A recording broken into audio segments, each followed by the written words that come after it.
A very good afternoon to you. You've joined us live here on Paris Roubaix 2010, 108th edition of this absolutely classic race. Well, the classic of all classics, maybe, who knows. Just under 120 kilometers to go, a gap of 3 minutes up to 19 riders.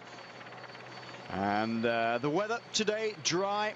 Not as warm as it has been over the last few days, but there's no hint of rain at the moment. Even so, you can never tell in this race. The clouds are bellowing up over the top of us. We'll just have to see. At the moment, there's just a little bit of a breeze. It's Saxo Bank on the front at the moment. Let's have a look at where the course goes today. Starting from Compiègne, it's running north towards Saint-Quentin.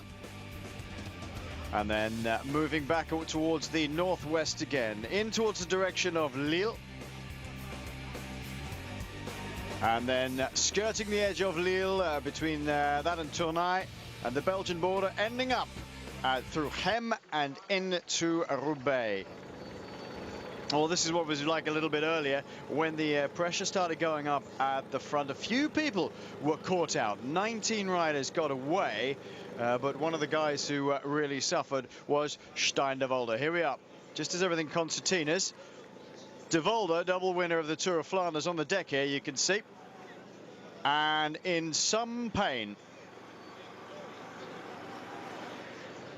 Well, De Volder, this is probably not his favourite race. He's a Tour of Flanders man, but having real problems with that left knee when he went down, struggling to get up. And De Volder trying to get back on, way off the back of the peloton at this particular time. This happened about 15 kilometers ago, something like that. And De Volder trying to get back on the peloton today. Right, let's rejoin live pictures. And here we are, we're on sector 21 of the Pavé today. They are running way behind time as it goes. And they're a long, long way down, about 25 minutes down on time. They're in sector 21 at the moment, which is the Quenoing section. And the peloton itself just not ambling along, but they're not really giving it a huge amount at the moment. This particular section, 1.6 kilometers of cobbles, comes with 138 kilometers gone. So we've still got 117.9 to go. Let's catch up with the 19 men in the breakaway then. It's an interesting group. There's some good outsiders here. Martin Weinens of Quickstep, the Belgian. Mikhail Ignatiev from Katusha, Russian. Jeremy Hunt from Great Britain for Cervelo Test Team. Sebastian Lang, the German, for Omega Pharma. Greg Henderson of New Zealand riding for Sky. Also Chris Sutton in there, the Australian, for Sky. Kasper Klostergaard of Saxo Bank, the Danish rider.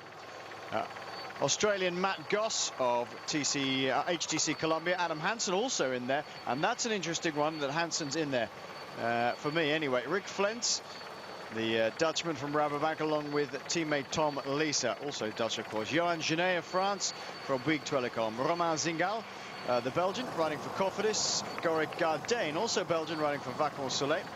Roy Curvers from the Netherlands, riding for Skill Shimano. He's got Australian Mitchell Docker alongside him as a teammate. Ignatie Sassi of Euskaltel Euskadi, Spanish rider. Jimmy Hugavant of France for Sora Sogesson. Also Stéphane Paulier is also in the group, the other Frenchman from Sogesson. They've got 19 riders up there, just under 3 minutes of a gap at the moment. This is the one that so many have been waiting for. Is this going to be a rematch between Bonen and Cancellara? Well, you wouldn't bet against it, would you?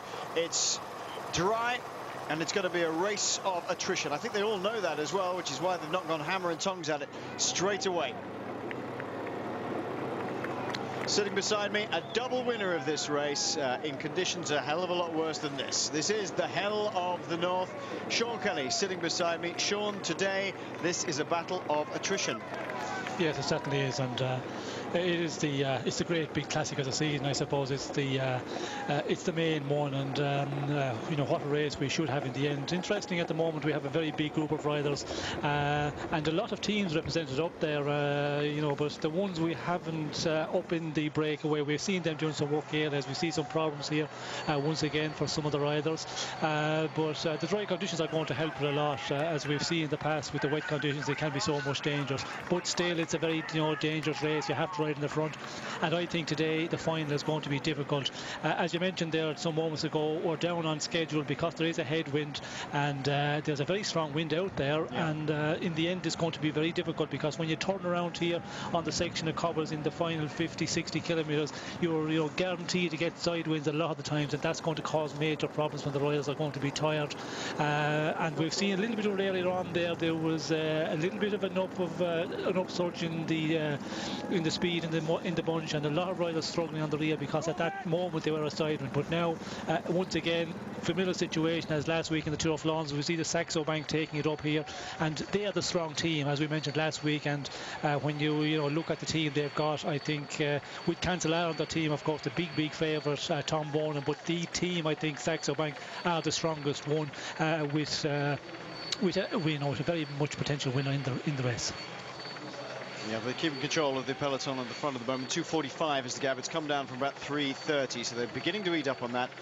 And we'll see other groups going off the front when they catch them. There's no doubt about that. 115 kilometres to go. Sean was saying quite a strong headwind, and that has been keeping them at bay. 20 minutes down on schedule, so they've not... don't worry. If you were looking at the schedules, the medium speed schedule, and looking at the time we were supposed to join them, it should have been in the Arenberg Forest, in the Arenberg Trench, but we're there way before it. So that's good.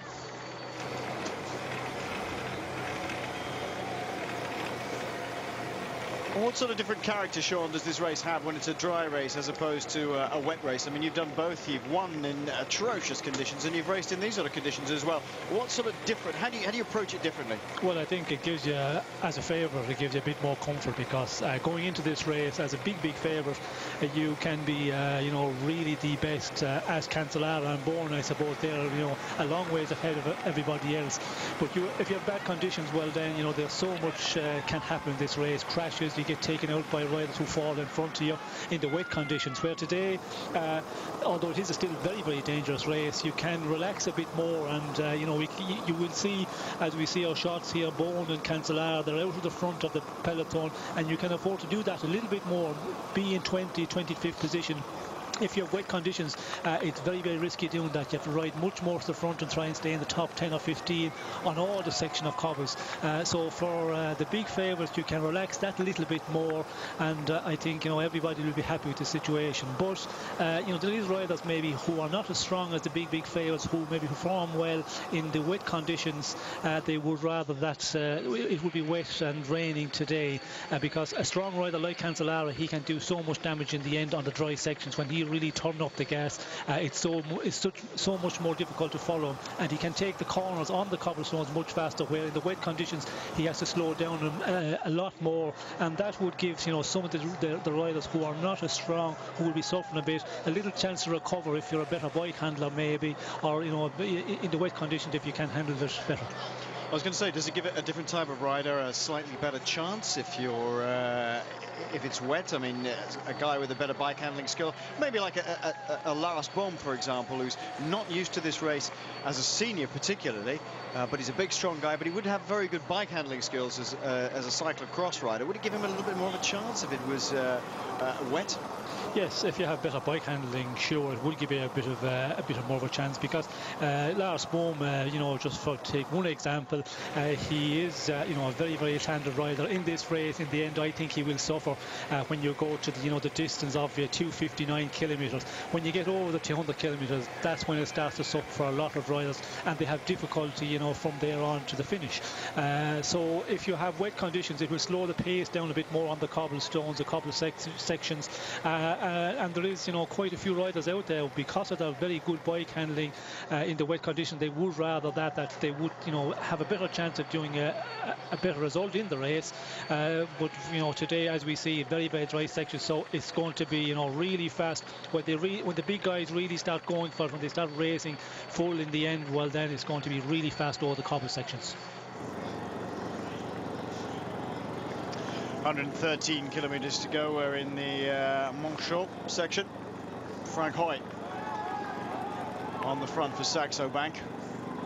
They really are controlling this one, Sean. It's Cancellara is the big favourite. Let's give Tom Bonen a little bit, or one of the big favourites, having just given a big duffing over to Tom Bonen in the Tour of Flanders. It gives Bonen maybe a little bit of a chance to just settle there. There is Cancellara in the Swiss Champions jersey. The guy in front, by the way, is a Danish Champions jersey. I had a young man ask me recently, why have they got two Swiss champions in there? Well, the guy at the front is the Danish champion with the big white cross. With the little white cross, just like the Swiss flag, is Fabien Cancellara. Tom Bonen is in the national champions jersey of Belgium. 3 champions together then.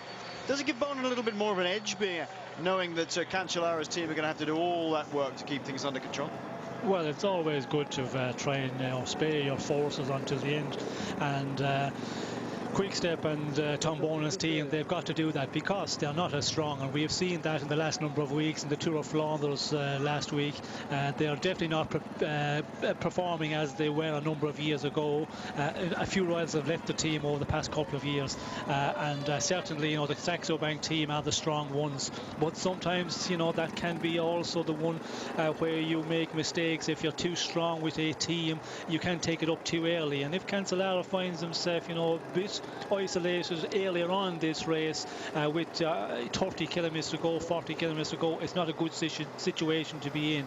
But again, like they have Breschel there, who should be very much up in the final of this race, all going well. So they have 2 very strong riders, where Bonen, he is the only rider really who can perform. De Volder, as we see there, he's had a crash once again today. Yeah. He's coming slowly, but I doubt if his form is good enough to really perform well in this one. But we could see, a bit of rivalry between Bonen, Cancellara, and a group going away in the end at 50 kilometers to go, and if that is the case, well, I think we should see De Volder trying to get into that. That will be the tactic of the Quick-Step, I would say. And also Saxo, they will also send Breschel up there because he is, they're really their second car to play. So it will be interesting to see in the end, will the team strong enough to control right up to the point where the big favourites can take it up, and that means in the last 25 or 30 kilometres, can they continue on doing that? But Saxo taking it up, quite early again today.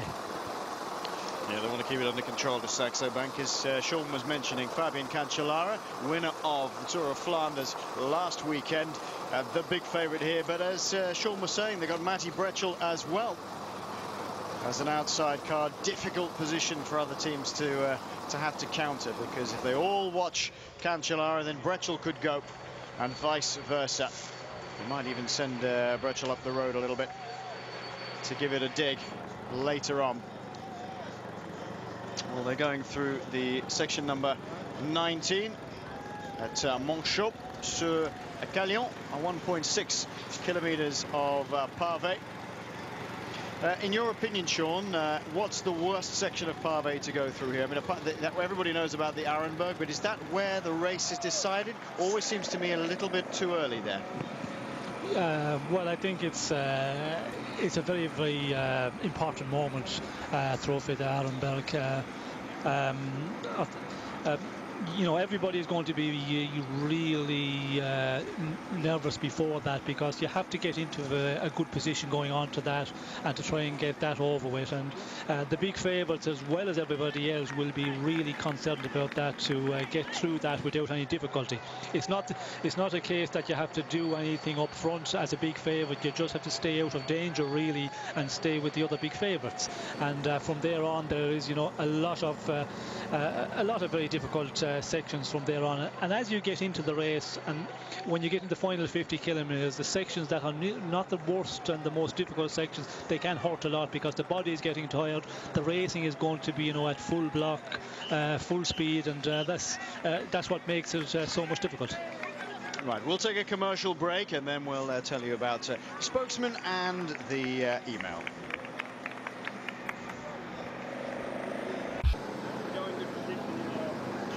Live pictures then with the man that most people are looking towards to animate this race a little later on. Not the Bishop, by the way. The form of Fabian Cancellara, sainted by some people, of course, for his ability to ride a bike, and winner of the Tour of Flanders last weekend. Already a winner of Paris Roubaix. And now looking for a second one to add to his palmarès. He has stated he wants to win all the classics, which means that he'll have to turn his attentions to the Ardennes Classics at some point soon. The situation is there are 19 riders ahead. They have 2 minutes and 38 seconds, as we can see.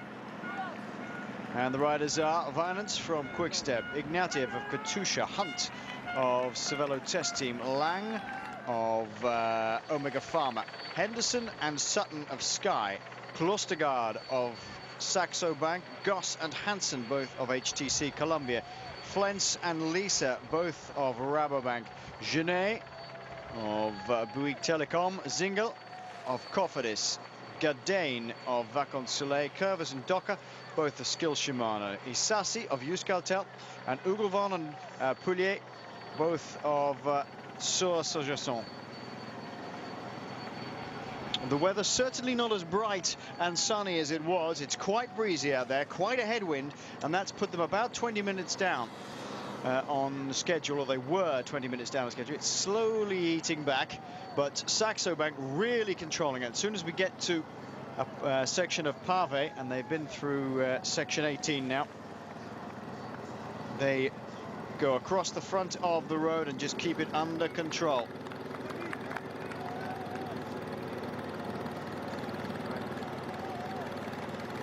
.7 kilometers to go.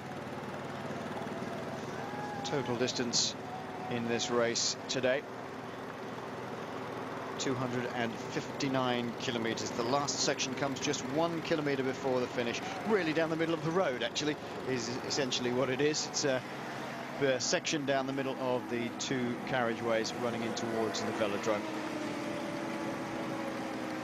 Well, it's interesting that they've got such a large group who managed to get away.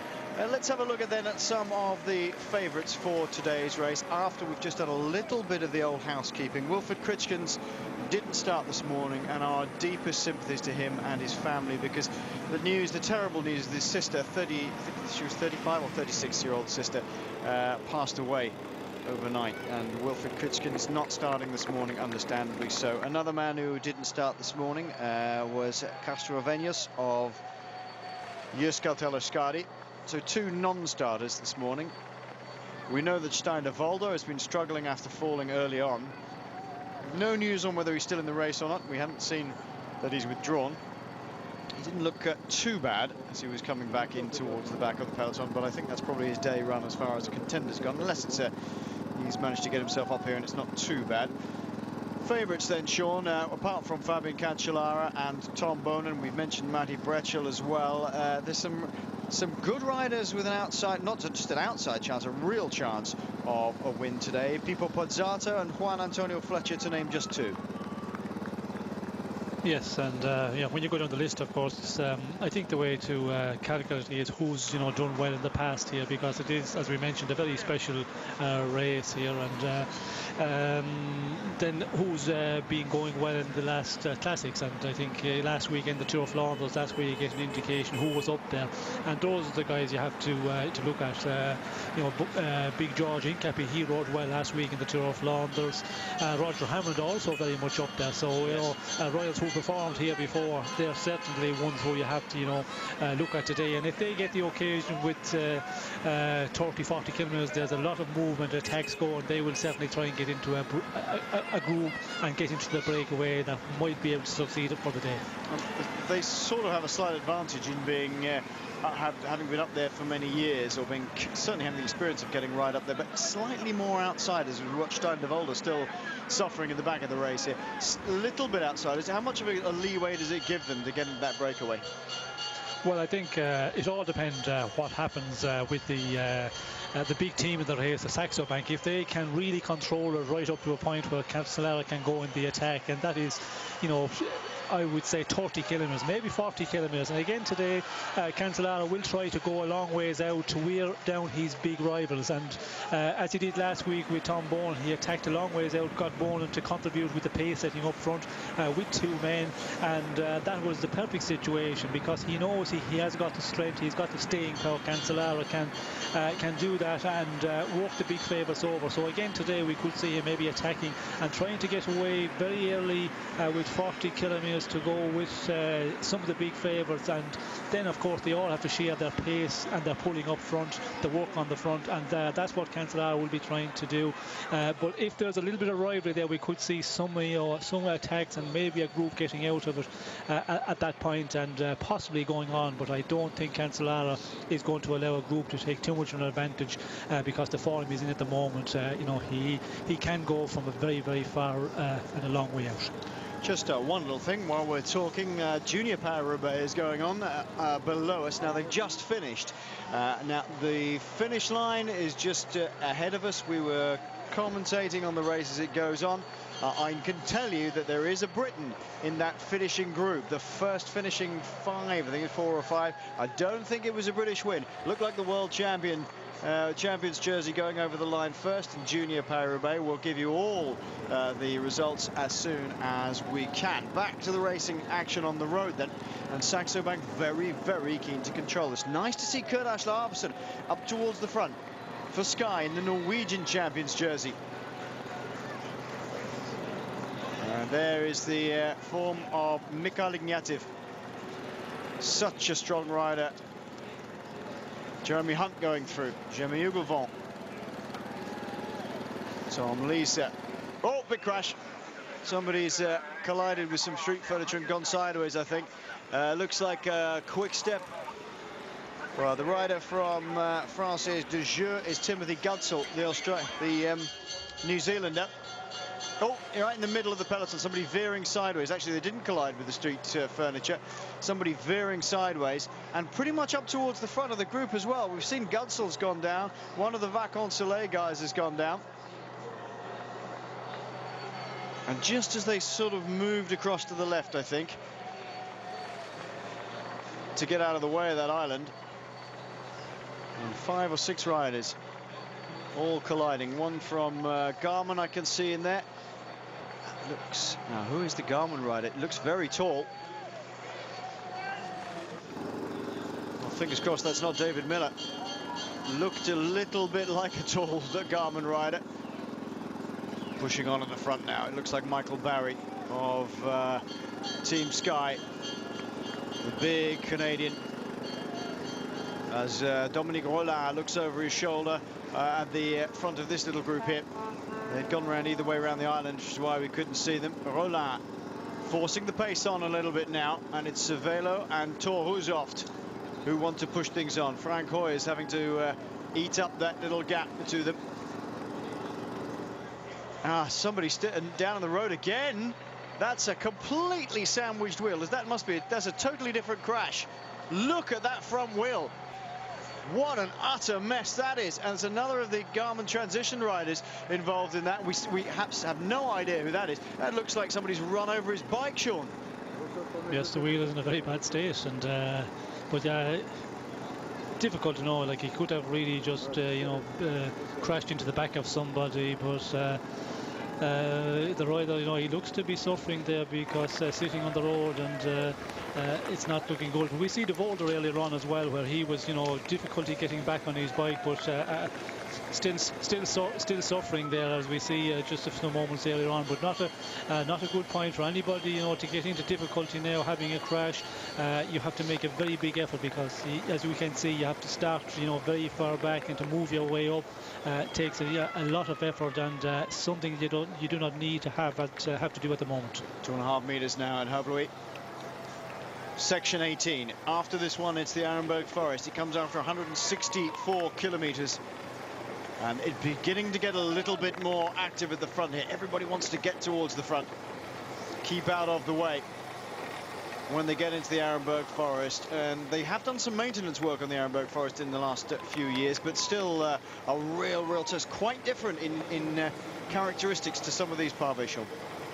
Yes, well, the Arenberg, of course, it was in a very bad state. It has been improved, and you know, it is one of the very difficult sections. You know, the cobbles are very big, and but again, like, there's a lot of very bad sections in this one, and almost 50 kilometers in the race. But some of them in the end, after the Arenberg, they get very difficult, and the conditions.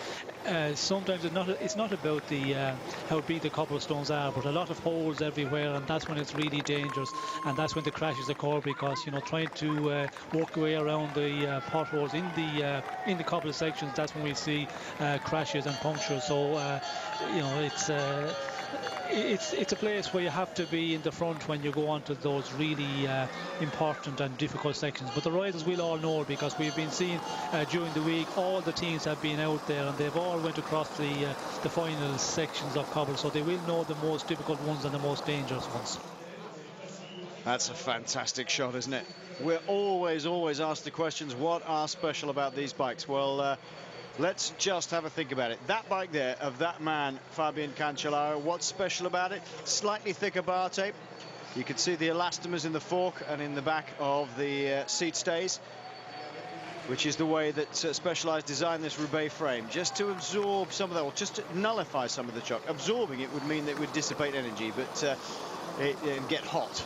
But it just takes the sting out of everything, works very effectively. They're very happy with it. There was all sorts of things tried to take the shock out. We even had rock shocks back in the early 90s, you'll remember, from mountain bike technology coming over. People have used all sorts of things, flex stems. But at the moment, things built into the frame seems to be the way to go. Plus, the biggest, of course, shock absorbing that can happen on these bikes is in the tires. Most of them are running 27s. They're all printed up with different race names, some Specialized, some FMB, and so on. But I tell you what, having a good close look at them this morning, they all look like exactly the same tire to me. 27 millimeter width, most of them. The rims are, well, to be fair, they're all, I'm not going to name any particular teams, they're all labelled up as their own particular sponsors' rims, but often you'll find there's one particular rim that's used more than any others. It's one puncture at the back here for HTC Columbia. Must be a big rider, because one of the other team have stopped to hand over the wheel. And I suppose it's Bernard Eisel who's punctured, one of my outside bets, actually. And that's why they've stopped. Now Eisel having to chase back on. You've just got to keep going in this race, haven't you, Sean? You've just got to get stuck in and keep going, even if you puncture. Yes, well, you have to keep on working away, working away, because when you get a puncture, you're going to, lose a bit of time. But as we've seen already, they go over the section of cobbles at a very fast rate, a lot of movement, a lot of action before, and we see the outcome of it. Some crashes there before they got onto this section, but when you get over a section, if there's a number of kilometers between that and the following section, it can slow up a lot. So when you have a mechanic, you just have to get back on your bike as quickly as possible, get the change, and just get across the cobble section. And it is possible that it will slow up and you can get back in there. It looks, when you have the initial problem, you can be a long ways off, and but you have to just keep on working at it. Dear, oh dear, who's that? It's Eisel again, is it? Yes. I think it is. Panic setting in for Bernard Eisel. Another Garmin here. Another Garmin rider on the floor. This is not good news at all. Van der Velde. Von Summeren on the floor. Johan van Summeren, another guy I was thinking he was an outside bet. Now he's clutching the, is that Tyler Farrar? He's clutching the side of his shoulder, is Johan van Summeren. No, he isn't. No, he's got his hand back on his helmet, which is good. Oh, that's disaster. 1, 2, 3, 4 of the Garmin Transitions team involved in that little accident, and we've already seen 2 of them on the floor. This is turning into a complete nightmare for Jonathan Vaughters' team. The team rundown is looking like a team sort of hospital listed, but at the moment, Garmin Transitions, Farrar, Steve Kozza, who's grown that magnificent handlebar moustache back again, Julian Dean, Martijn Mascan, David Miller, Danny Pate, Ricardo van der Velde, and Johan Summeren. Van Summeren, but Van Summeren we've seen on the deck. I'm sure Danny Pate was one of the other guys, and Tyler Farrar was there also. Stuart O'Grady grabs a bit on, a winner himself of Paris Roubaix. Happy to work for Fabian Cancellara here. 1 minute 32 the gap, but a man who's a good outside bet as well. I mean, you never know, another wild card. If the other 2 are so heavily marked that nothing can happen. Mighty Bretschel and Fabian Cancellara, then there's always O'Grady there. 1:32 is the gap. It's split up all over the road now with less than 100 kilometers to go. It's all happening here in Paris Roubaix.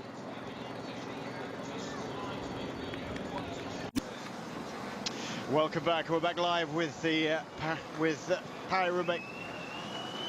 Fabulous race we've got on already, because there's been all sorts of action and not the right sort for some of the teams. Garmin Transitions having an absolute nightmare. Tyler Farrar going down, Johan van Summeren going down, Steve Kozza is with him to try and bring them back. Danny Pate is also there. This is a very select group who've got to the front and stayed out of trouble so far. Thor Hushovd, you can see that.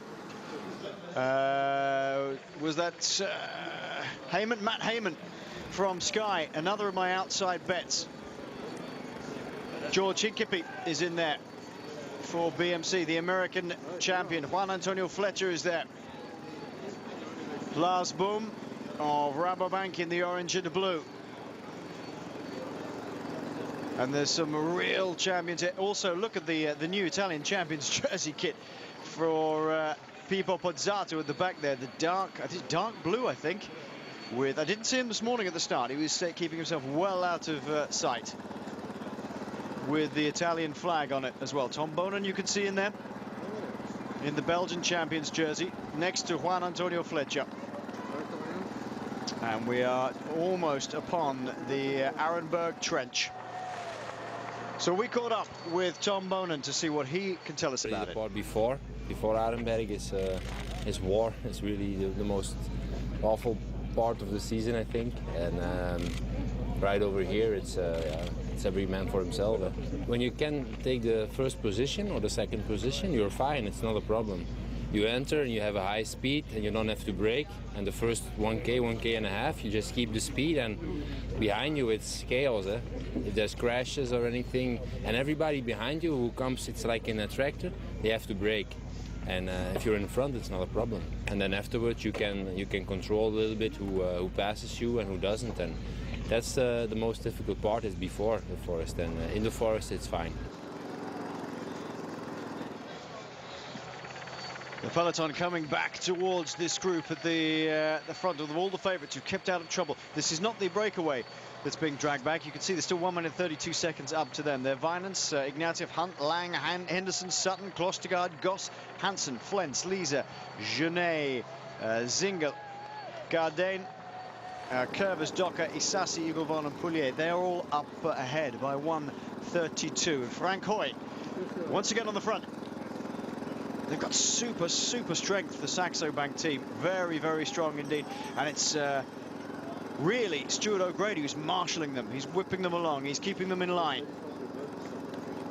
He's third back at the moment.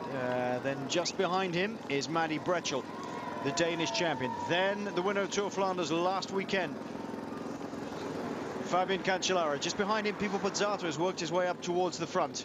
This is the breakaway group, by the way. The 2 riders from Rabobank at the front of Rick Flens and Tom Lisa. You can see the form of Ignatieff just hunched over the bike, just about 6 or 7 back. And what a great, he's a fantastic rider, very, very strong. I wouldn't be at all surprised if he takes off a little bit from this group, but there's some good riders in here as well. Adam Hansen, the Australian, in here. I wouldn't be surprised if he has a sort of counter-attack a little bit later on.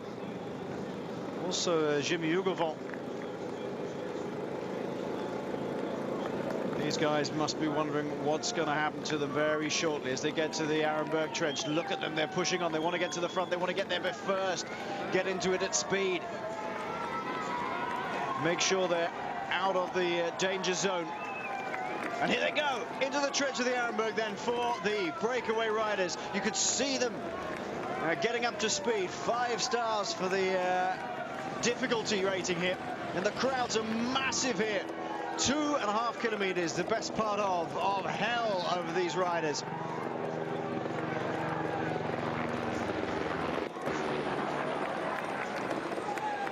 It's Paris-Nice. Oh, it's not Paris-Nice. We've already got. It's Paris Roubaix. What am I talking about?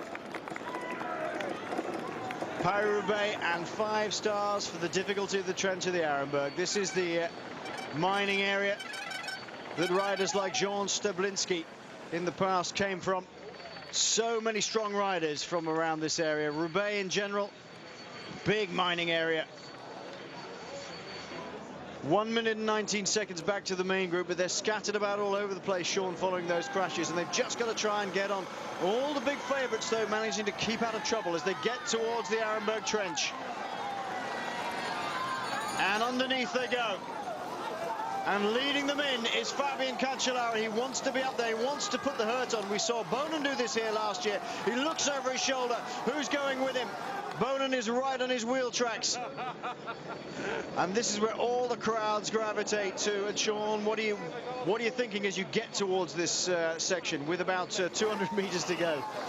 Well, you're really just, you know, trying to fight your way and stay in the front. And as Tom Bonin said, it's one of the most difficult or the worst parts of the season, because it is, you know, really, you know, very, very nervous times, and everybody is so nervous. They all want to be in the front. And as we see Cancellara here, the best position in the top 2 or 3, certainly. That way you can take your line. You do not have to slow up if there's riders having problems.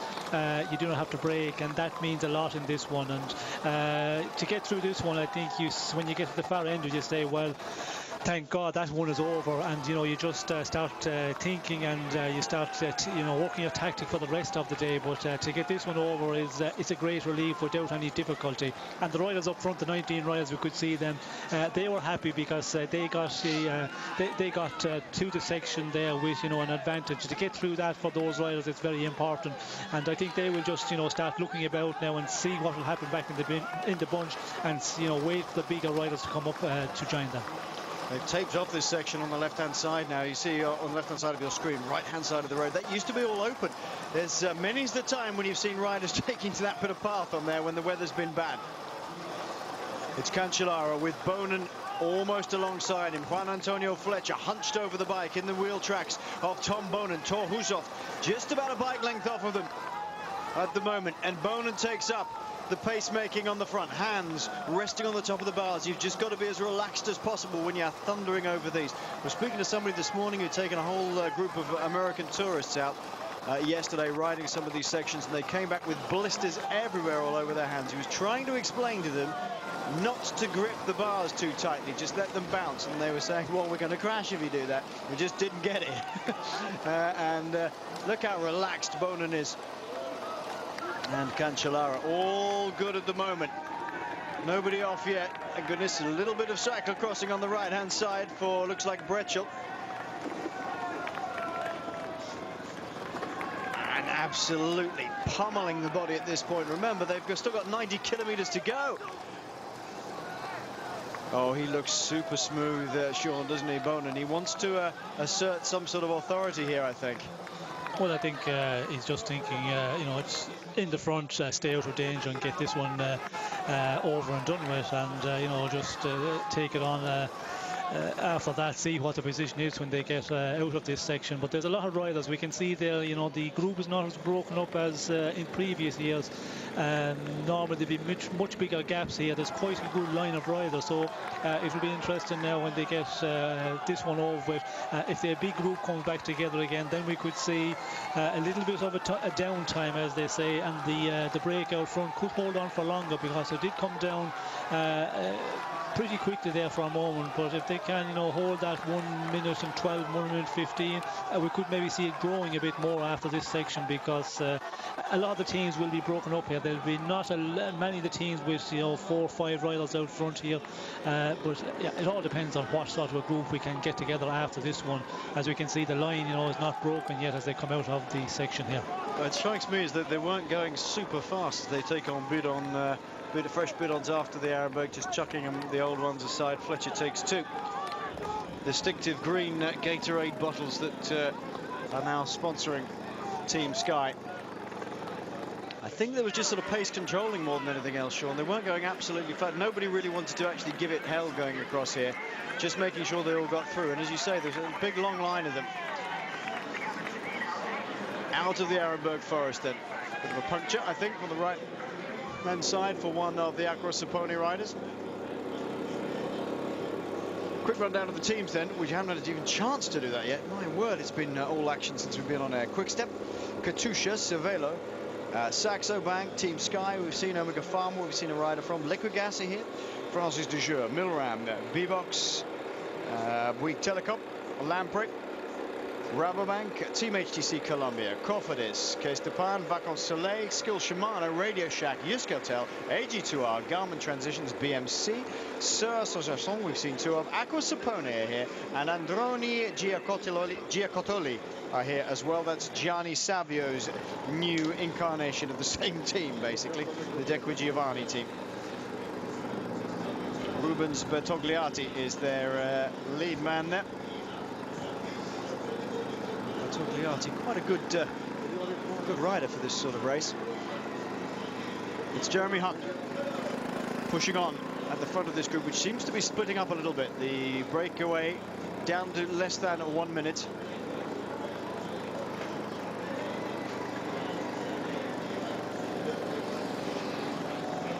And our 19 riders. So this isn't Hunt. The lead group had Jeremy Hunt in it. We saw them come out of the Arenberg Forest a little bit earlier on. Klostergaard, Goss, Hansen, Flens, Lisa, Genet, Zingel, Gardain, Curvers, Docker, Ugelvon, Poulier in that group as well. Vinance, Ignatiev, Hunt, Lang, Henderson, Sutton, Klostergaard, Goss. Big group.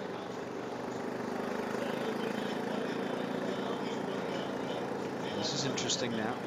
Just trying to push on a little. We're going to take a short commercial break. We'll come back with a full rundown in just a second.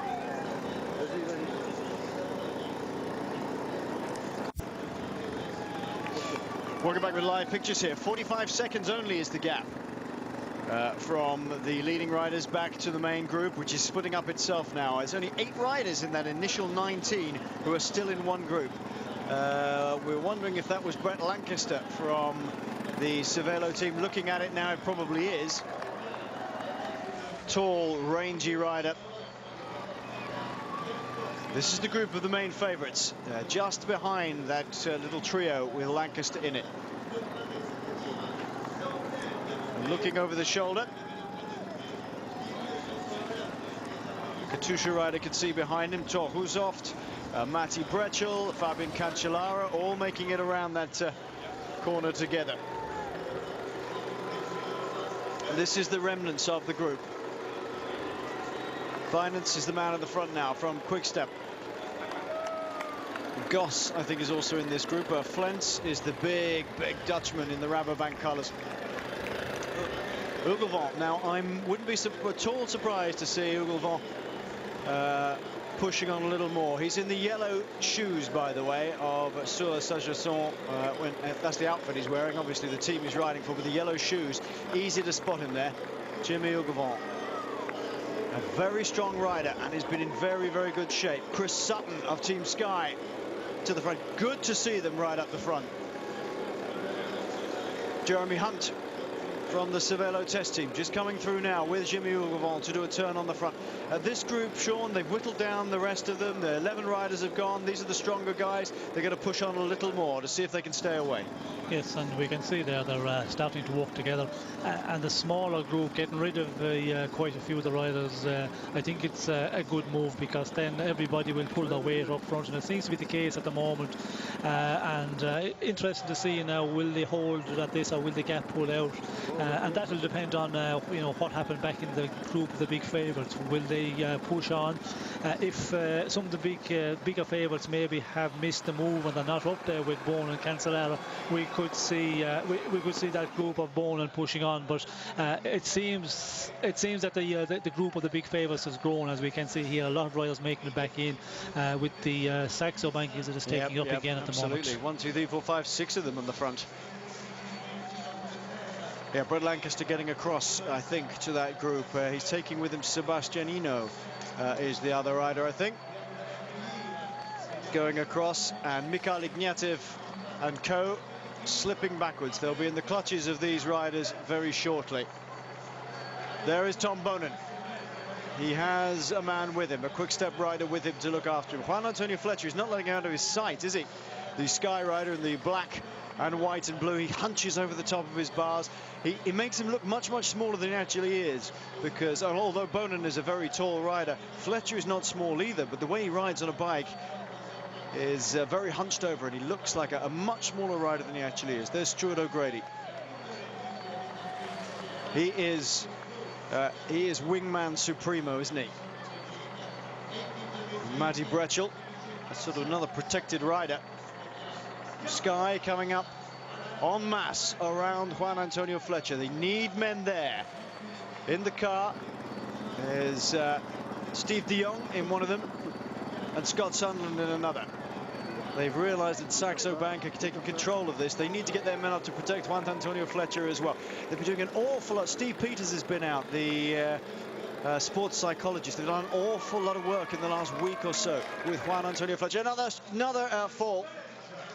One of the riders from Case de Pang.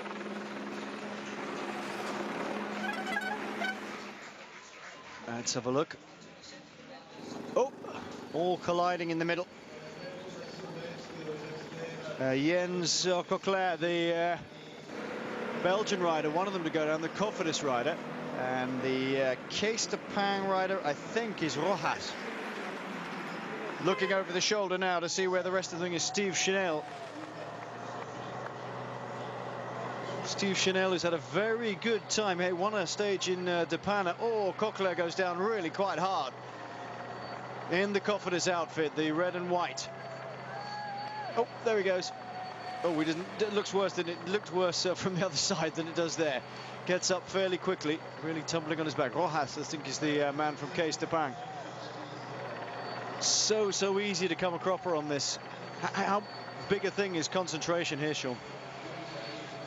Well, it's always important to keep the concentration, and sometimes when you get the difficult sections over, as we've done just some moments ago, the riders relax a bit. But I think there they were on the corner, somebody braked a bit, and it went back through the group, and we see the Case de Pang rider falling, and then Coquelin a bit further down. Let's have some words from Juan Antonio Fletcher about the next section. This is the Guarani section. It's a classic cobble section with the chimney on the sides. Everybody remembers this section as the chimney one. All the riders remember that it's characteristically a point of the section. There's a railway to cross right before a right turn, and then the section becomes harder just before the railway. There's a technical chicane and a right turn. It looks like the cobblestones are the raise of legs in the legs, and the cobbles become more consistent after that, he says. I remember when Pozzato attacked right here with quick steps. If nothing had happened before, everyone thinks this is where the battle will start. It's one of the most important and harder sections of the race, which is why they're trying to keep everybody up to date. Only 20 seconds of a gap remains for our breakaway riders, and Saxo Bank really pushing it along now very hard indeed. All those 27 millimeter tires massed across the road for Saxo Bank. The Lampre rider in there looks like Danilo Hondo to me on the far left-hand side, with the yellow tape on his arms. 83 kilometers to go, 20 seconds is the gap, and this section here is going to be could be absolutely crucial now. You can see how they're spread out across the road. The wind, I think, has played quite a big factor here today. As soon as the race starts to break up, puncture, front wheel puncture here. As soon as the race starts to break up, then it's a case of, is it De Volder again? Yes. Oh my word, it's not his day, is it? Poor old Stan De Volder.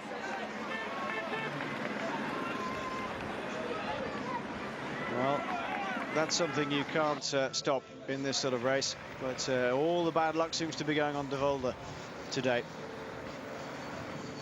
This is a very heavily industrialized area of northern France. It just adds to that sort of gritty character. The wind, Sean, pretty much a big factor today, because as soon as we've got a gap in a group and it's open a little bit, it's very difficult to close it down.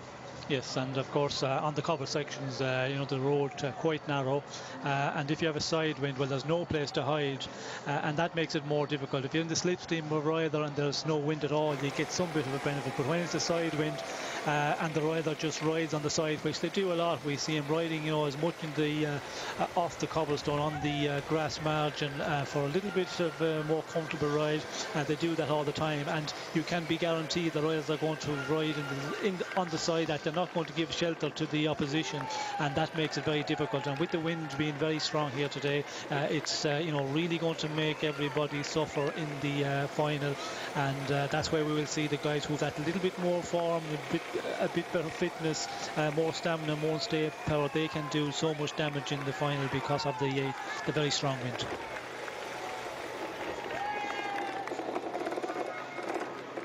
Absolutely pushing on hard at the front here now. 18 seconds. It's Jeremy Hunt still trying to keep the pace high. He's waiting for Thor Hushoff to arrive. He's still looking strong in the moment is Hunt. He'll be spent by the end of today, I can tell you now. Ron Keeble writing in, saying, surely the Saxo Bank bikes are illegal. Can't buy those, can you?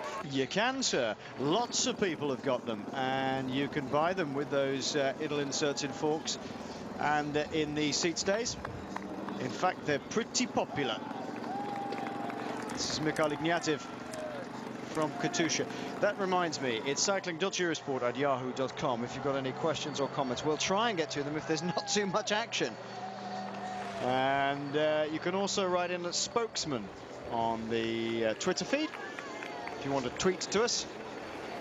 Also, Eurosport UK TV. You can follow them on Twitter as well. Our apologies if, at times, it gets incredibly busy.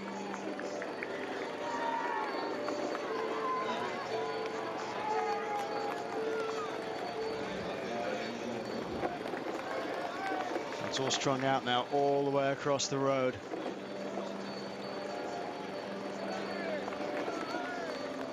"18 seconds of a gap with 80 kilometers to go. Surely, Sean, this next section here that we're on with Brett Lancaster pushing on must be one that will start to weed out even more now. Yes, and we can see the bunch that the way it's you know, very much pulled out, stretched out, and a lot of riders having difficulty following here, you know, not getting time to recover after the previous sections of cobbles, and that is a difficult one. If you get a little bit of a time where the big teams and they take it a little bit easier, it gives you a little time to recover. If you are they've been suffering a bit, and it looks like because the gap is coming down very quickly, and out front we can see they're really kind of keep it going, pushing it on. Our leaders on the road here, but the gap is still coming down, and that tells me that the group of the favourites with the Saxo Bank, they are really, you know, pushing it on, and the next section of cobbles will be very important as well, because a lot of riders starting to feel the effects now as we get to the 80 kilometres to go, Mark. How on earth did they do this this race with a fixed gear in the past, says Stephen Pepiat? Well, with great difficulty is the answer to that. I don't know actually who was the last person to race this on fixed gear was. A long time ago now. I can tell you the race was first run in 1896, run by the German Fischer. So the Octave Lapise was the man who won exactly 100 years ago. A great three-time winner of this race, Lapise. Oldest man to ever win the race, Gilbert Duclos-Lassalle. Won it twice, and one in GAN colours and one in Z colours, I seem to remember. One time, at least of those times, with RockShox on, if I remember rightly. The youngest man to ever win the race, any ideas?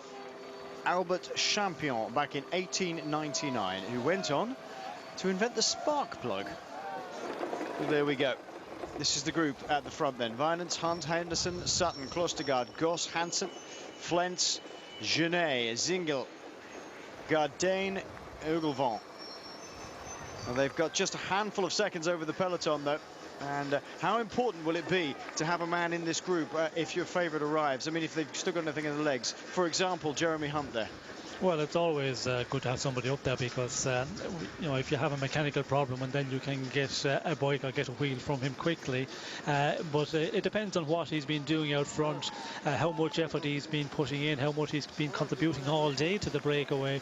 If he, you know, has been taking a little bit easier, well, then he could, you know, stay in this group of big favourites for a long time. And that is very important because if you can ride for maybe 15 or 20 kilometres with your leader when he comes up here and keep him out of the wind, that is a huge advantage, you know, for a leader, somebody, you know, like that. And a team who haven't got a lot of riders, you know, capable of doing that in a race like Paris Roubaix.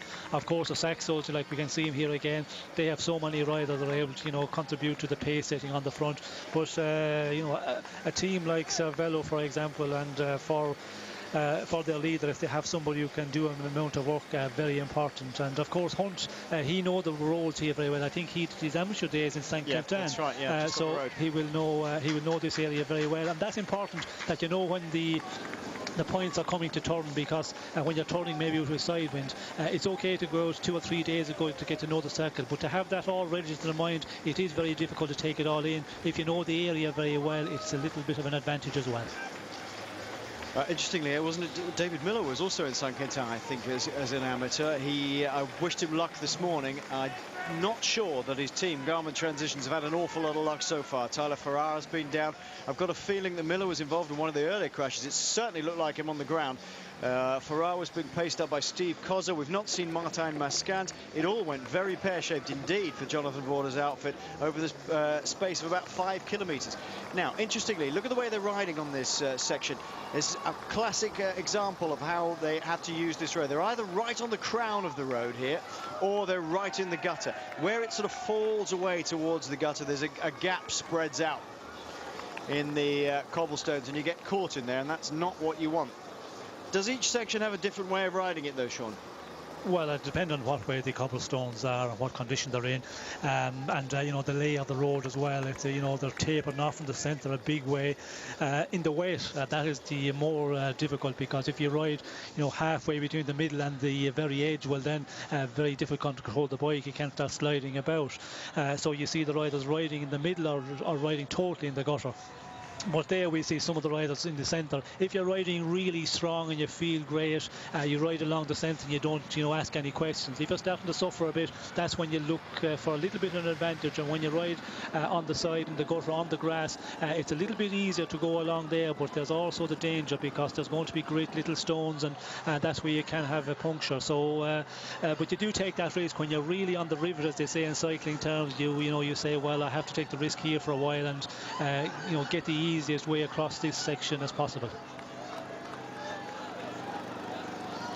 Still up at the front, it's Saxo Bank controlling.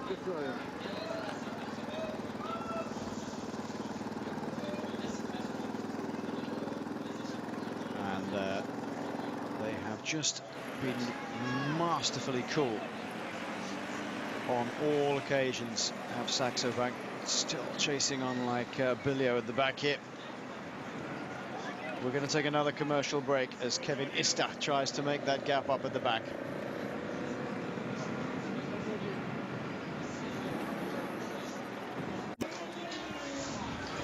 Welcome back. Delayed images there. Here you can see it's Fabian Cancellara getting off his bike. Now, what's initially thought to be a puncture, I think is a problem with the rim, actually. It doesn't look like a puncture to me.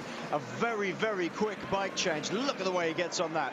That is not Matti Bretschel with him, by the way. It looks as though it could be, doesn't it? It's actually an Aqua Sapone rider. Another of the riders at the side of the road there from K-Stepan with a puncture, I presume. But Fabian Cancellara, very, very quick bike change, back on the bike, getting back into the group. He's back in the group now. And this is back at the front. Back at the front? Returning to the front, whichever way you want to put it. 50 seconds to our remaining breakaway riders. And ones and twos just coming off the front of everything. This is Cancellara getting back into the peloton. And Sean, that looked like a bit of an odd one. Didn't look like a puncture to me. Possibly something wrong with the rim there. Yes, it certainly wasn't a puncture. He changed to a new bike immediately, so it looked like there was a problem. Maybe that the wheel was off through. Yeah. And the interesting one with Cancellara, as we looked at the material they're using, most of the teams, most of the riders are using the traditional rims, but Cancellara is using a much higher profile rim, as Matti Bretschel is, and they're the two riders I've seen. I haven't seen many others there. Not very comfortable, they say, but Cancellara was using that also last weekend.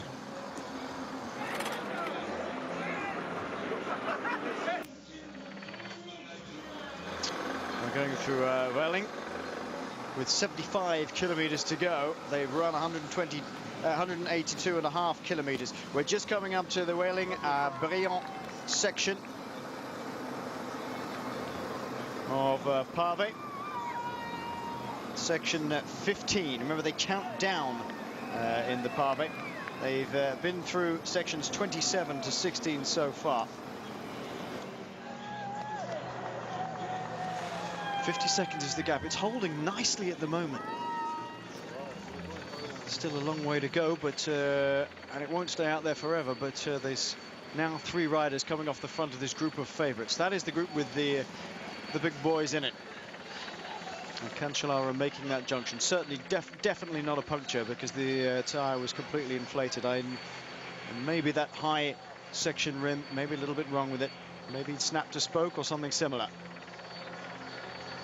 And it was running out of true. Yes, as Sean was saying, a lot of the teams, as I've said earlier, well, probably won't thank me for saying this, but lots of the teams who are running traditional rims, running one particular Italian manufacturer's rims and stickering them up. This is the next section. Not as difficult. 3 stars for difficulty here for the Walling-Briand section. But well over to the gutter on the left-hand side of the road, and just piling on the pressure now. It's Sky. Certainly this is a high-speed section. Quite long. Nearly 2.5 kilometers, but the cobbled sets, the Pavé, are quite, well, they're not nowhere near as rough as some of the other sections. That corner's particularly nasty. There's a lot of gravel going through some of these corners and can catch some of these riders out. There's still a number of sections to go, as we know. There's 15. Race radio telling us that Steve Chanel's got a problem. Mechanical problem. Chanel is having probably his best season so far as a professional. Early season. It's not going his way today. Somebody writing in on cycling.eurosport@yahoo.com. Is Lars Bohm riding? Yes, he is.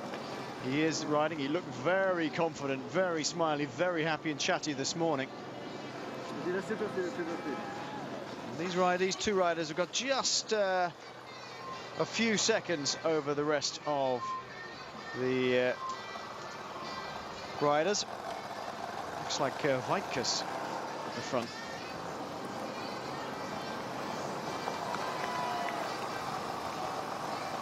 This is one of the nastier bits of this particular cobble section. You can see just how big the gaps are. And they split either side of the road. Very few riders riding up the middle there, Sean.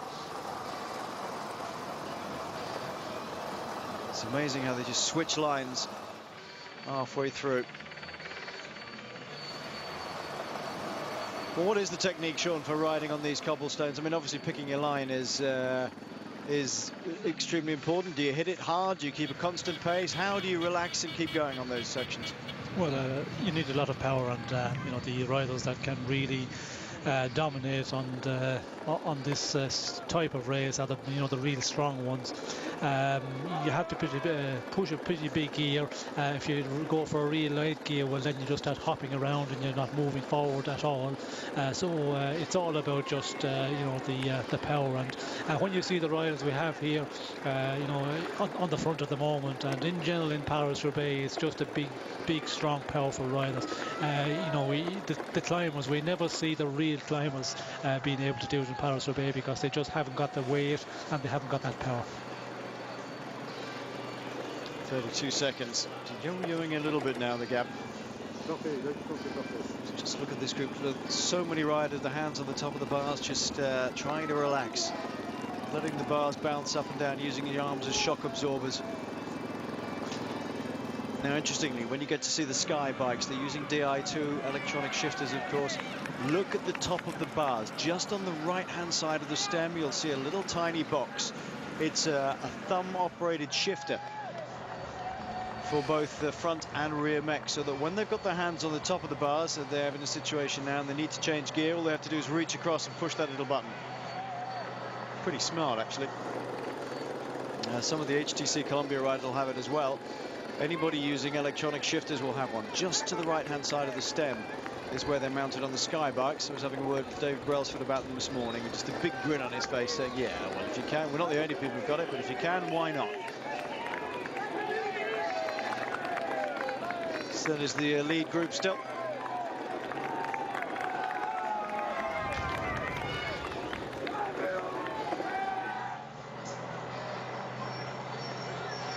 Well, we've got another addition to this group, either an addition to it, I think it is actually. Martin Cilingi of Rabobank seems to have got into this group as well, but there's not too much of a gap. 2 or 3 riders jumping across, I think. And there it is. That's the main pack just behind the group. 20 seconds or so. As they come out of section 15, hostilities have just subsided a little bit, Sean, haven't they? The pace has gone out of it a bit. Yes, well, I think they know, there's no danger out front. The advantage 20 seconds, the big teams have really relaxed a bit here. Saxo seems to have disappeared, and this is the moment where we will see the attacks, as we can see, the Omega Pharma Lotto rider having a go here, and the riders who know in the heart and soul, if they just wait around here in this group with the big favourites, well, when they really start to turn it up a bit further on, and it can happen at any time. It can go for maybe 10-15 kilometers slowly, or it could happen very, very quickly. But I think the best thing to do is, when you know that you're not going to be able to match them in the final, when they really start to turn up the volume, get out of this group and try and get into a move, and that's what we're seeing at the moment.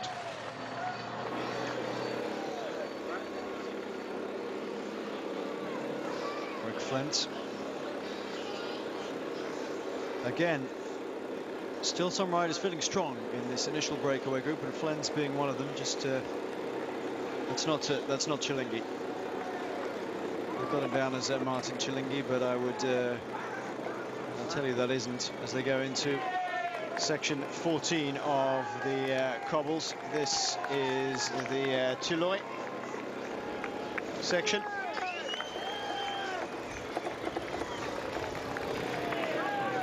Once again, pretty rough.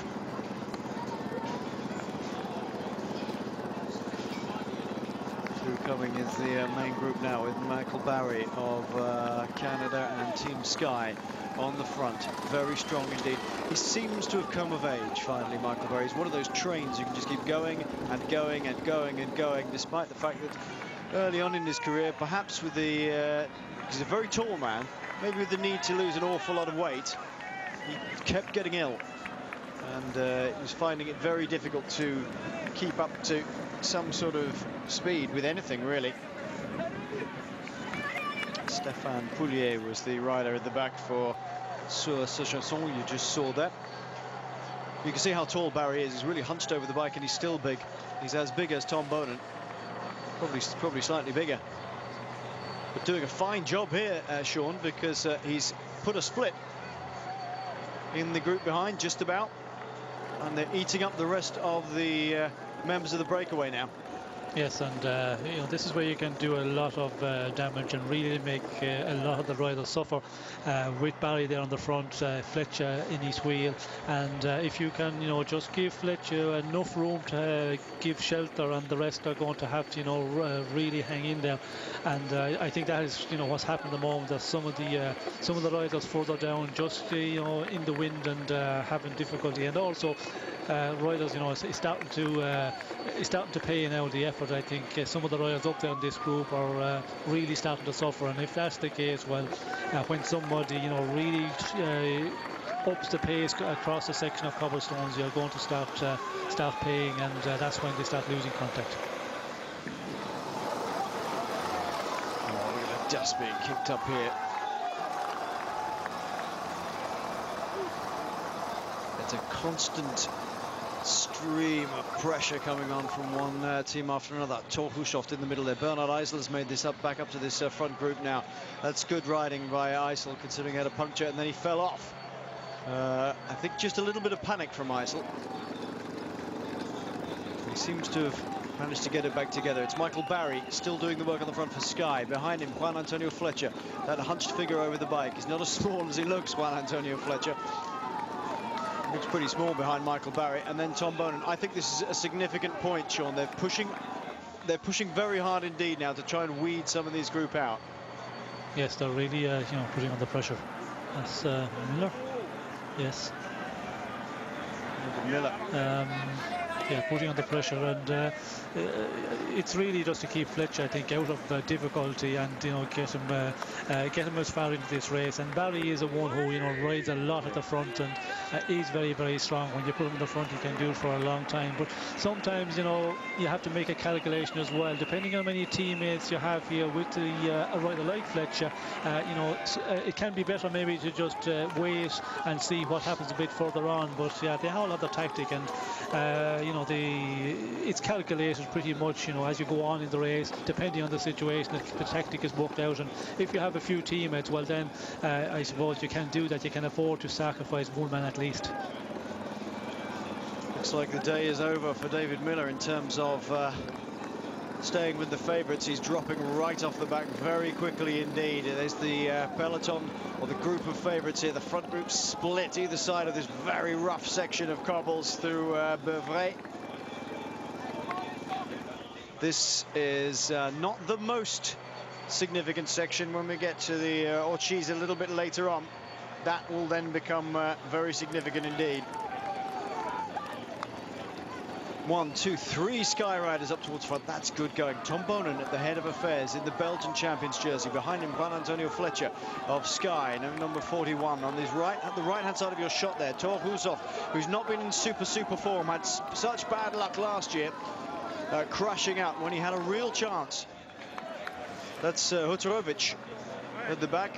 On the left-hand side of the road, number 75, Stuart O'Grady. Well, he's done an awful lot of work so far. And O'Grady, maybe they're just thinking, well, he's done his bit, he's just going to have to get home now. They've got strength in depth. What's really impressive, Sean, is the people like Tom Bonin, who really have no teammates around them to help. He just has to do this by himself. Yes, and it is difficult, you know, when you're on your own. You're always worried about, well, you know, when it really starts to go up front and this group starts to split, the car and the service is always a long ways off. And if you haven't got a teammate with you and a mechanical problem, a flat tyre, well, then you can, you know, really have to wait quite a while and lose a lot of time. And getting back in, if you ever get back into the front group, back up with the main favourites, that is the most worrying. It's not that you know that you want them there to do some work on the front. It's just it's very relaxing if you have a rider there, because then you know if you have a mechanical problem, you can depend on him for a wheel or maybe a bike. This is what remains of the front group. Goss, Hunt, Hansen, Hunt, Sutton, and Vinance.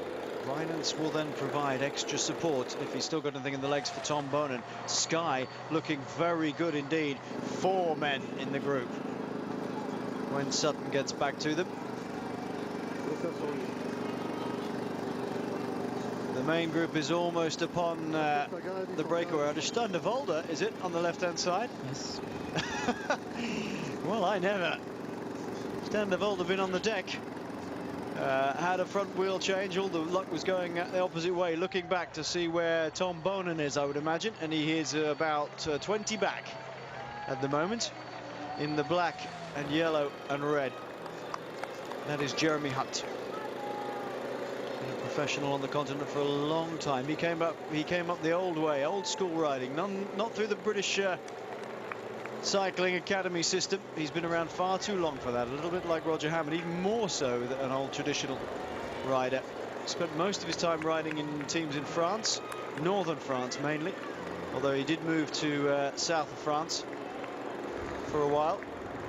Enjoyed his time down there near Monaco.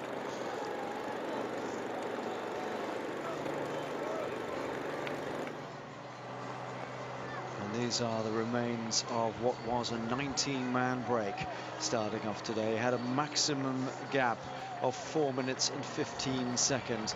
They've never really been allowed to take the enormous, great big leads that we've seen in some previous years, Sean. Sometimes you get a minor team going out and they'd get 15 minutes of gap, but not been allowed today at all. No, it's something that you have to be real careful, and I think with the big amount of riders, 19 out front, that's always the danger one. The teams are really worried about leaving them take a long and a big advantage, and today, you know, that was the case. They were never allowed to take too much, and I think the downfall was that there was 19 riders in that breakaway. Yeah, too many riders, and some of them very good indeed. Adam Hansen, for example, Hunt, very good. Don't let them get further than you can possibly help it. I think the Sky rider struggling a little bit to get back on the group was Ian Stannard with his musette slung over his back. There are 4 remaining riders: Vinance, Hansen, Hunt and Chris Sutton. Well, it means that Bernard Eisel will have a teammate coming up to him, as will Tom Bonen. He's now got 2 because Stein de Volder is up toward the front as well. He's pushing the pace along. Jeremy Hunt will be there for alongside Brett Lancaster with Thor Hushovd. That's a couple of good riders to have with you. And Chris Sutton, slightly younger rider, less experienced than the other guys in the break, will be there for Juan Antonio Fletcher. Fletcher's already got 3 other men around him, or 2 other men around him, which is pretty good going. Sky playing it pretty well at the moment, I think. It did look a little bit earlier as though it might threaten to cloud over and a possible spot of rain here at the Velodrome, but it looks all right now. The clouds are blowing over. It's certainly a lot cloudier than it was when we got here, but no immediate prospect of any rain here. 64 kilometers to go. And this, the real classic of classics, the mother of all classics, the Paris Roubaix race. Started this morning at Compiègne at 10:30 in the morning. Everybody was in a slightly pensive mood, I have to say. Everybody you talk, they're usually fairly keyed up before races, riders, but most of them, with the exception of Lars Boom, I have to say, they were all pretty tight-lipped this morning. As were Director Sportif. Scott Sunderland was fairly happy with the way everybody's been prepared this morning. Matt White, well, he was pretty confident when he started off the morning. I'm not so sure that he'll feel the same now. This is the Beauvray-la-Forêt at Orchies section 13.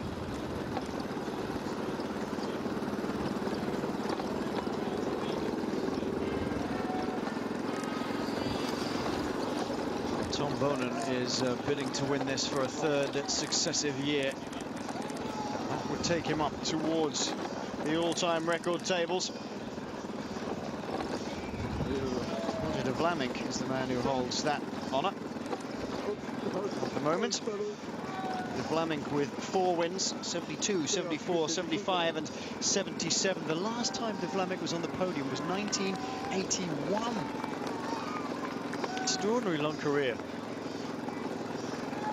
Lapise, Octave Lapise, we've mentioned, won 100 years ago this year. 3 wins to his name. Gaston Rebry, the Belgian. Rick Van Looy, 3 to his. 3 to Eddie Merckx. 3 to Francesco Moser, and 3 to Johan Museeuw. So if Tom Boonen could win today, he's won it in 2005. He won 8 and 9 and 10 would be good. He goes joint top with Roger de Vlamingh. Probably the oldest man, well, the oldest active rider to win in the peloton is Guidon. Frédéric Guidon, winning in 1997. He's riding today for Francis de Jeux. In fact, he won Paris Tour a decade after he won Paris Roubaix. Quite an extraordinary achievement. It's amazing he's still riding in this event. Super long career. And of course, Boonen going for 2 records, as you said. He's going away as well. He's yes. having to follow Pavan Cancellara at the moment. Cancellara starting to push on, and yeah, it's the position where, you know, a long ways out. Is he going to do it once again today? And 62 kilometers to go here. It's really a long ways out at the moment. And I think if Cancellara does that, he starts to push it on early, we will see Boonen not maybe too keen to ride with him earlier on. Last week he did, you know, he did do that, and I think he paid a bit in the end. So he will try and, you know, keep a number of riders with him as long as possible. And we can see here he's not taking over the front from Cancellara at the moment, and I think we will see more of that as we go on, because Cancellara know if he can take riders like Boonen and maybe 1 or 2 other of the big favourites with him up front, with a group of 4 or 5, he's by strong the farthest, and the strongest, and he can, you know, really walk them down over the long distance. But going back to Boonen, he's going for 2 records, of course, 3 in a row, and to equal Roger de Vlamingh also the all-time record of 4. So it's 2 records for Boonen to take today if he can win this one. Not bad going. Cancellara in this group now. Pushed on a little bit, and straight into the wheel tracks came Tom Boonen, as did Juan Antonio Fletcher. This is a nicely select group now. You can see Boonen in the Belgian champions jersey just behind him on the wheel. One of the dark horses, perhaps. We say dark horses, maybe because it's slightly slipped away from him in the last few years. George Hincapie. He's had a very good season so far, rode very well at Flanders. He's never managed to pull the big one off. And he really, really does. I don't think there'll be many people happy. Whoop, there's a dog going across the road there. Please keep your pets under control. Lucky there. Lucky they weren't going flat out. Here we go, Vinance. Crikey, that would have been a big one to hit. That's a Mastiff. That's a bull Mastiff by the look of it. Cervelo have 3 riders in this group now. That's good. Boonen following now. Now, who's he following? It's Hansen who's pushing on in the front.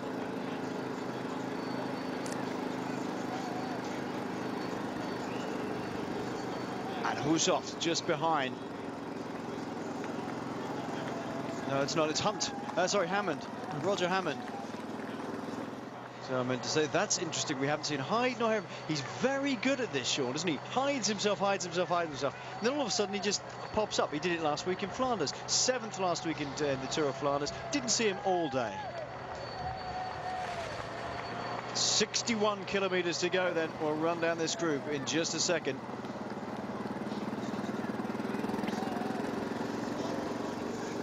Tom Boonen taking up the work on the front here. And the group has swelled. It's a different set of riders in with the big favourites now. And De Volder trying to chase back on again. This man has really had an up and down race so far. And he's got for company at the moment Mathieu Claude of Bouygues Telecom. That is the favourites group up ahead. Well, what a ride he's had, Sean, so far. He's really been up and down all the time. Yes, and he's certainly put a lot of effort in here with crashes, mechanical problems, and here again he's going into chase. This is Boonen going. Boonen. What is Boonen's attacked? I mean, Boonen's attacked big style. Look at this. 60 kilometers to go, and Tom Boonen has gone. Now, whose wheel is he on here? Is that Hansen or is that Eisel? Let's have a look. It can't be Eisel, because Eisel's been down the leg. It's Hansen. He's right behind him, and now he's forced Fabian Cancellara to close the gap. No real problems. Is that Thor Hushovd who's closed the gap with him? Looks a little bit like him. Over the top of that traffic island they go. Juan Antonio Fletcher working back up. That was a big dig by Tom Bonen. No panic behind, though. Cancellara just closing the gap. Everybody going with it. Pippo Pozzato is there in the black, in fact it is, with the Italian flag on it. Right in the middle of your shot. Black helmet. Hincapie is still there. Hammond on the left-hand side in the black of Cervelo, the shortest of the riders in this group. And there's a number of other outside riders in this section as well. I think, is that Said Adu up towards the front for Bibok Bouygues Telecom. This is an absolutely crucial section coming into now. This is Oshid, 2.6 kilometers of cobbles. Well, I've got 2.6 down here. Oh, sorry, 1.7. And Bonen attacks again.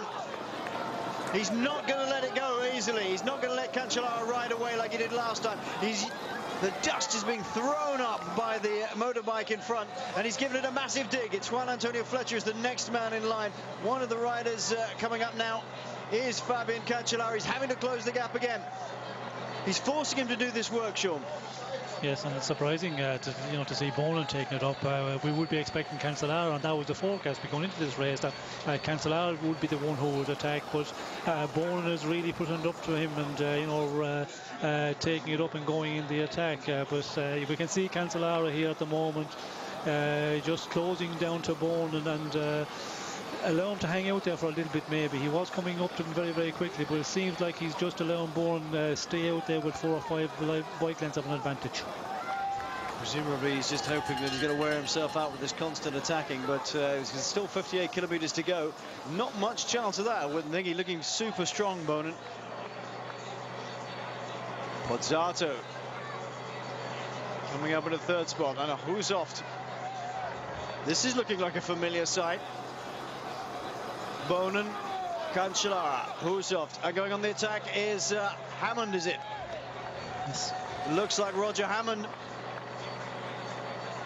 58 kilometers to go, and this is exactly what you were saying, Sean, that a rider like Roger Hammond has the opportunity to try and get away. He's been close to this before. 2004, remember, he got into the velodrome when Magnus Backstedt won the event ahead of Tristan Hoffmann and Fabian Cancellara. They'll know how good he is, but is he going to be allowed to get away? And difficult to do it on your own with 58 kilometers to go. Roger will be hope that some of the riders will come across to him, but at the moment, Bonen is still keeping the pace very high on this section, and that's going to be difficult for Roger Hammond to pull out an advantage here. I think he will be just pulled back in, as we can see very quickly. Yeah, I think he knows that that's going to be the case as well. Over his shoulder a couple of times. He'll pick up the form of Tom Bonen, just testing his legs maybe.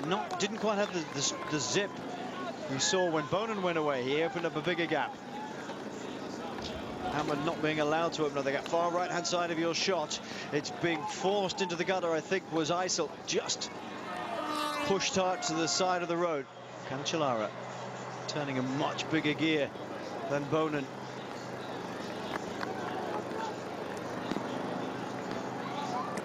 Just, I think, a little psychologically gets out of the saddle, gets to the front, wants to show he's still super smooth, and Bonen is not going to have any of that gamesmanship.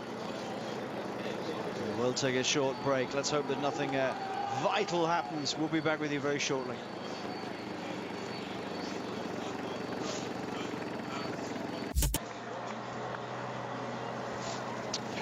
Welcome back.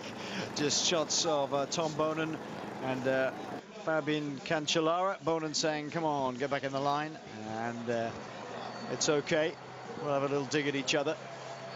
55 kilometers to go with live shots now here on Paris Roubaix. Looks like Sebastianino is having a bit of a go at the front here. Still several riders with the capability of trying to slip away. Those guys who have an outside chance, perhaps.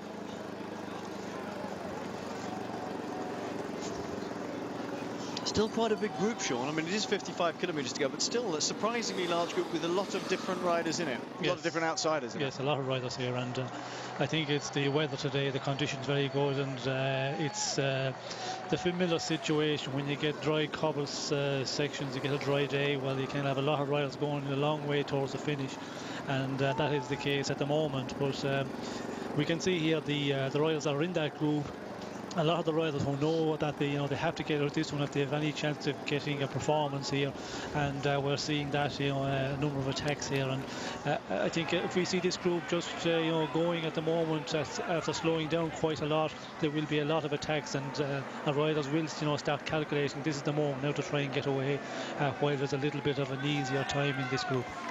It looked to me as though it was and Nicky Terpstra in this group. Right at the back of the group with the favourites in it, including Cancellaro's Hayden Ralston. Eno and Terpstra it is, who are trying to make this gap now. They've got a little bit of an advantage, not a huge amount. I wouldn't think that Nicky Terpstra is the sort of rider they'll want to let get too far away. Very strong indeed. Another rider trying to get across to the gap. It's Francis Dejeu. Haven't seen a good shot of the face yet to see who it is getting across the gap.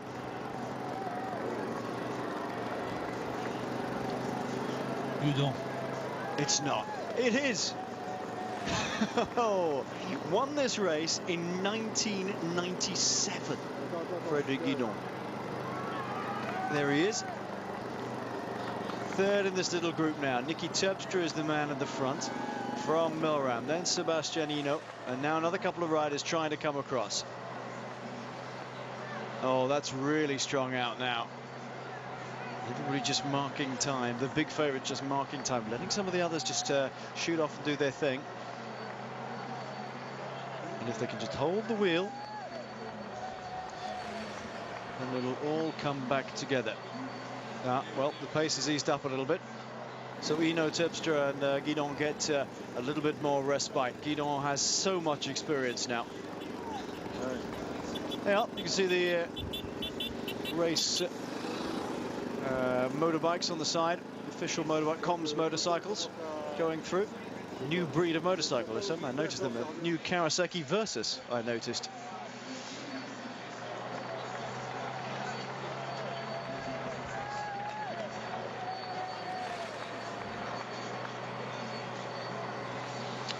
Not much chance of those three getting away at the moment.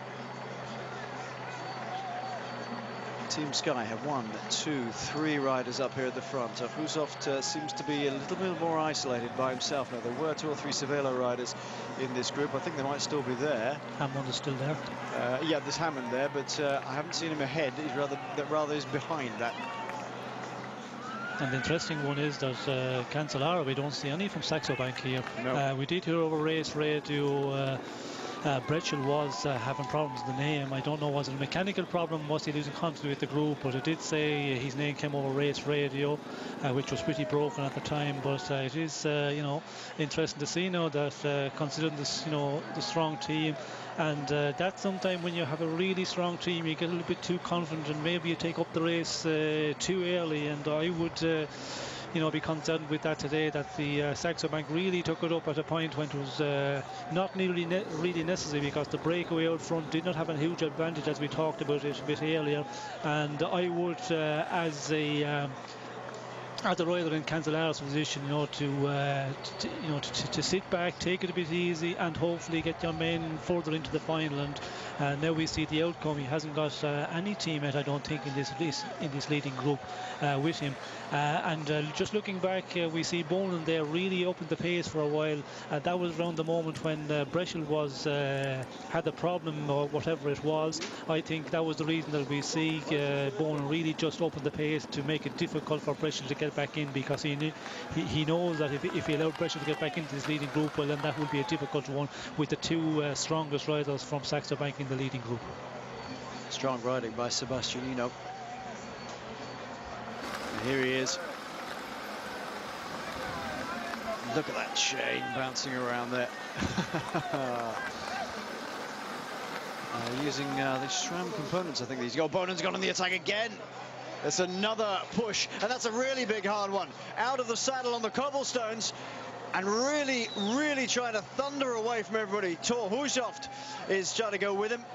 Lukemans, who was fourth last week, a very good performance. Yeah, very good. Again, you know, he's shown it here at the moment, reacting immediately to the attack of Bonen.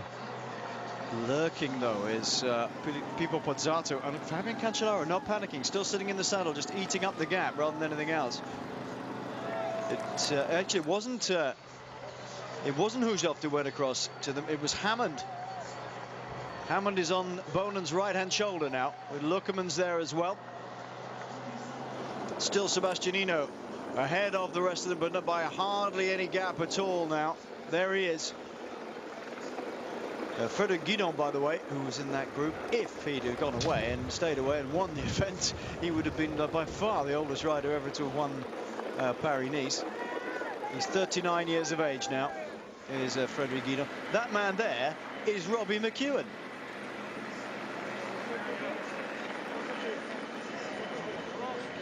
Difficult to tell what group he's chasing. Is this the favourites group? No.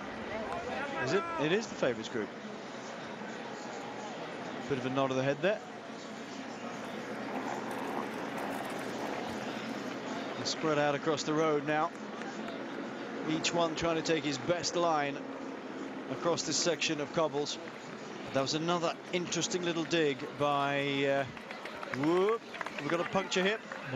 You're just going a little bit too far. Problem? Yep, definitely a problem. Waiting for the car to come up. And Bonnet is the man with the problem.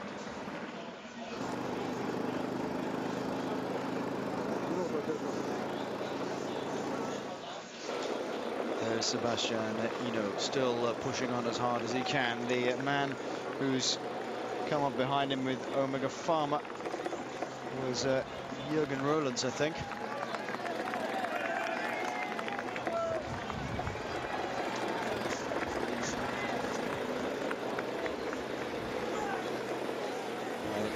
Nicely obscured vision by the motorcycle there.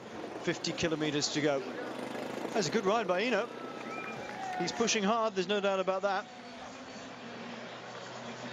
And behind him, the rest of the favourites are just whittling down. There's Tom Bonen, Juan Antonio Fletcher, still in that hunched position over his bike. Behind them, Bonen, Leukemans, Cancellara, Eisel, Hushovd, Hammond.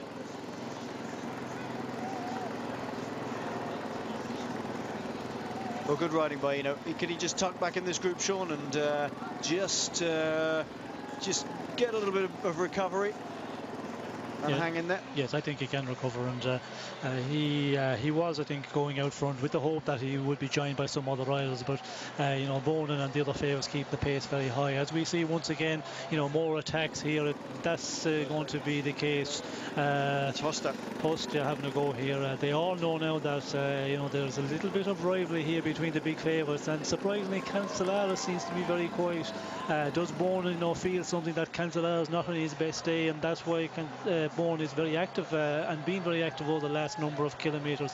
But the other riders, they know that the rivalry there's a little bit of tactics being played now, and they're trying to get out, as we see Host, one of them trying to get away in this group of 3 or 4 riders.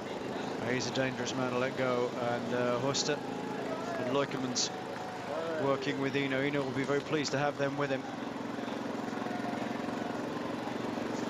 Hosta is far too dangerous to let anybody let it get away. And they'll try and track him down as Tom Bonen goes again. Bonen out of the saddle, and Fletcher's having to chase. It really is. Everybody's taking a right battering in one form or another from attacks. And now Sky take it up at the front. Straight past Bonen, who puts into the slipstream, and Fletcher's teammates are having to do the work to drag these 3 back. Hosta, very difficult man to let get away. He was riding very well last week in the Tour of Flanders, Sean. He looked very strong. Yes, and you know, he's coming into shape at the right time in the Tour of Flanders will start to show a bit of shape, and you know, to see him here today, that tells us that he is feeling good going in the attack. Flashing past me, it's almost like you're riding in a really small tunnel. There's so much noise. The bike is shaking everywhere. You're not really in control of the direction of the bike, and at that same time, you're riding so hard that it feels like your eyeballs are going to burst. And then you pop out the other end and it's like riding onto a smooth velvet carpet. It's a really strange experience. It's like disappearing off Earth for a little while onto another planet where there's just chaos, and then landing back on Earth afterwards, you know, and it's just all calm, like lovely, you know. Well, that was Roger Hammond just filling us in on what it's like to ride the Mons au Pavelet section coming up very shortly. 3 kilometers. Oh, big attack by Fabian Cancellara. Now, I was going to say, when you say he's not on his best day, I was going to say, Sean, he's just lurking. He's just playing it cool. And Bonin thinking, well, do I let him go? Don't I let him go? That's a very dangerous thing to let go. He's gone up the road, and surely Bonin must be aware he's there and has gone. And Cancellara has put in a big dig at the front. He's got away super style from the rest of them. And now Bonin's being forced to react, and this will drag everybody else along. I did wonder whether he was just letting Bonin wear himself out, battering everybody else. And nobody's going to help him much, except maybe Juan Antonio Fletcher. Hushoff may do something to shut it down. It'll come to a point where Cancellara gets so far ahead that they'll all have to work together. Surely that was a big attack. Yes, and the big surprise was that Bonin did not react immediately. Can't react, maybe. Yes, you know, considering he was, you know, very aggressive for quite a while there, and you know, suddenly when Cancellara takes it up, Bonin doesn't react, because you've got to react immediately with Cancellara. Once he takes, you know, 15-20 seconds, so difficult to take him back, and you know, Bonin, he have to rely now on the you know, help from the rest of the riders back there. But will they or can they? That is the question. Will they or can they? It looked like all the pace was going out of it for a little bit of a second. It's no good. Leif Hoster looking over his shoulder saying, come on, give me a hand. They were miles behind him. Hoster riding very strong. Now Bonin's getting the front. He has to shut this one down. Straight past goes Cancellara.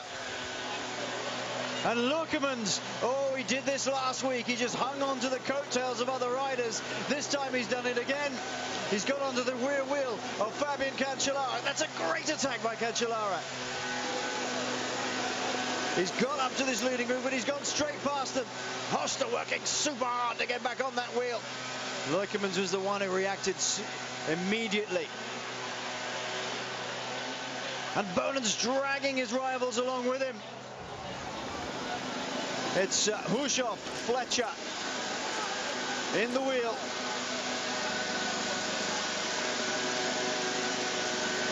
And Bonin is going to get across, I think. Oh, look at the pressure that Cancellara is putting on. And nobody is being able to hold him easily. If he keeps riding like this, he's going to ride away from everybody. Surely Loikemans digging in, crawling his way back up. He's one bike length off. Now a half a bike length. He's got there. He's just going to hang into that wheel now. Leif Hoster, who looked so strong, so aggressive, is struggling to stay with this man. And the Swiss winner of the Tour of Flanders the last weekend, he's just rolled away from them. Hoster's gone by the look of it. It doesn't look like he can stay on that pace. Bonin's being forced to do all the work. Pozzata is the last man in this group. And they've shed the rest of them. It's Bonin. Fletcher is doing well out of this little group here, as is Thor Hushoff and Pipo Pozzata. Fletcher, to me, Sean, is one of the riders who's done so little work and has yet always been able to stay in there at the moment. Yes, well, to stay in there at the moment, you're doing a very good job, because Bonin is really trying here, and we can see that I think Roger Hammond was still in there. So, you know, with Hushoff, Hammond, surely they will sacrifice one of their riders to try and to get back in. Fletcher, also a rider who, you know, will do his share of work when they get off this section. But I think Cancellara is really, you know, putting on the pressure here, as Bonin is, as we can see here. So the interesting thing now, once we get over this section, you know, will they ride well together? And Bonin certainly needs some of the riders like Fletcher, Hushoff to ride with him if he's going to close down this one. As we see, Cancellara rides away from Lookemans. That's That is absolutely incredible. Look at this man. Ladies and gentlemen, if you want to ever aspire to a pair of legs as a cyclist, it is this man's. Fabian Cancellara has just ridden away from everybody. Bjorn Leukeman's the last man to try and hang in there. He crawled back up to his rear wheel, and now he's gone. It took him every last bit of energy, but this man is still going. Watch this. Oh! Leukeman's not happy with the motorbike there. He says that Cancellara is getting the drafting from the motorbike and he's trying to get it to move on, but you know, still 45 kilometers to go. Cancellara, you know, it's a long road to the velodrome here in Roubaix, and if the riders can get together here, you know, as we can see, you know, riders really in trouble. But when you get off this section, give them a moment, and if they can start to work together with Bone, and we could see them, you know, claw back the advantage of Cancellara when we get off the cobbled sections. Cancellara then exits the cobbles. He looks behind him. He's got nobody with him. He has to ride himself now. He has to time trial this way to the end now. What an incredible bit of riding. Well, Bjorn Leukeman's maybe annoyed with the motorcycle, but Cancellara was going so fast. The motorbike couldn't go any faster. No, I don't think so. Not to keep the cameraman on board. There's Leukeman's. He's been brought back by Leif Hoste now. Hoste grabs the bidon. It's still a big group, as you say, Sean. They could still work together. 20 seconds now is the gap. Pozzato, Hushovs, Hammond, Hoste, Fletcher, Eno. It's Hammond who worked his way back onto this group, so that's he must have had to dig very deep to get there. Bowden taking up the pacemaking. Well, if he's in this group, he's going to be forced to do it. He's trying to get other riders to come through. George Hinkepi, one of the big losers, 45 seconds down now on this man here, Fabian Cancellara.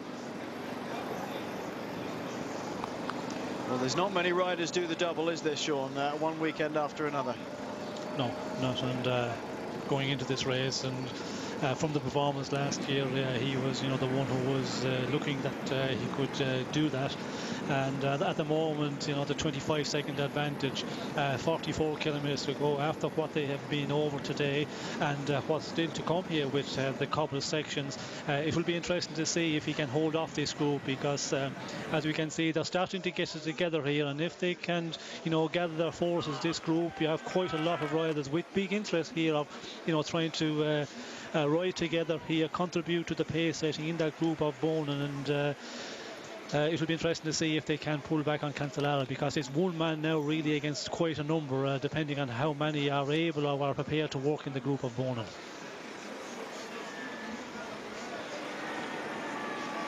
Fabian Cancellara, who took a spare bike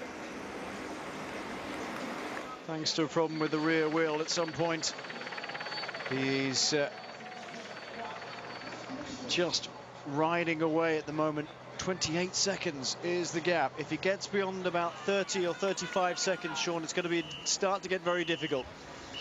Yes, well, when you get to 30 seconds... Look, watch this, watch this, watch this. This is the slow-mo. Look at the attack. My word. That's enormous acceleration. He just went straight up the inside, and he pulled a gap out of, what, 20, 30 bike lengths in next to no time. What an incredible turn of speed. It's the same way as he jumps people on in the last kilometre of up to a finish line. Comes from behind, maybe 4 or 5 bike lengths down. Roger Hammond with Tom Bonin. Juan Antonio Fletcher, Thor Hushovd. 30 seconds is now the gap. Surely they must have to start working a bit more together here, Sean. They're letting Bonin do all the work here on the front. Yes, well, Bonin has done the big share of the work here. There is some of the riders we can see, Fletcher taking it up, Hammond also doing his bit, and it'll be interesting as we get a little bit of recovery time for the riders, because it has been, you know, a really big attack there not so long ago, so they need a bit of time to recover. So we could see some of the riders here, you know, coming around a bit and starting to ride, and they surely need that, because still growing out 33 seconds. and as we mentioned, if it grows, you know, more than 30 seconds, unless they can really ride well together, and everybody would have to contribute, because Cancellara is such a great time trialist, he's going to be very difficult to close down. Coming into section 9, this is Meringiers à la Pré. And one of the quicker sections of cobbles. Cimbibona and being Cancellara one little bit. Huzov goes through to do his bit. Fletcher behind, then Bonin, then Hammond. Sebastianino now cycling her through. And Pipo Pozzato still hiding. Pozzato is still hiding. He's not doing a huge amount at the front yet. 35 seconds is now the gap. As into this section they go, with Huzov on the front. I think Tor knows that he's going to have to do something, or they are going to have to do something to shut this gap down.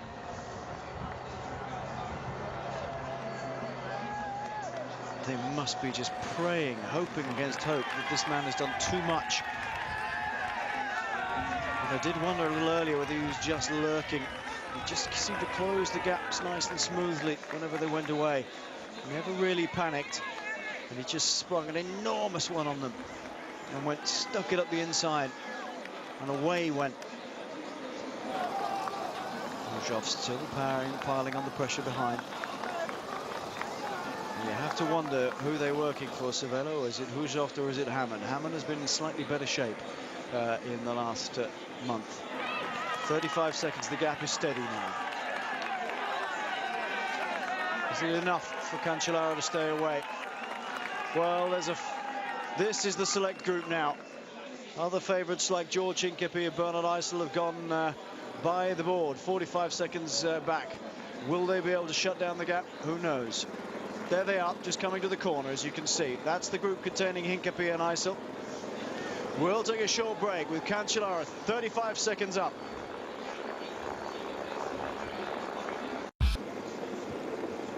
Join us with live pictures here on Paris Roubaix. It's 48 seconds now, the gap. It is not even funny for these riders anymore. Look at it. 48 seconds.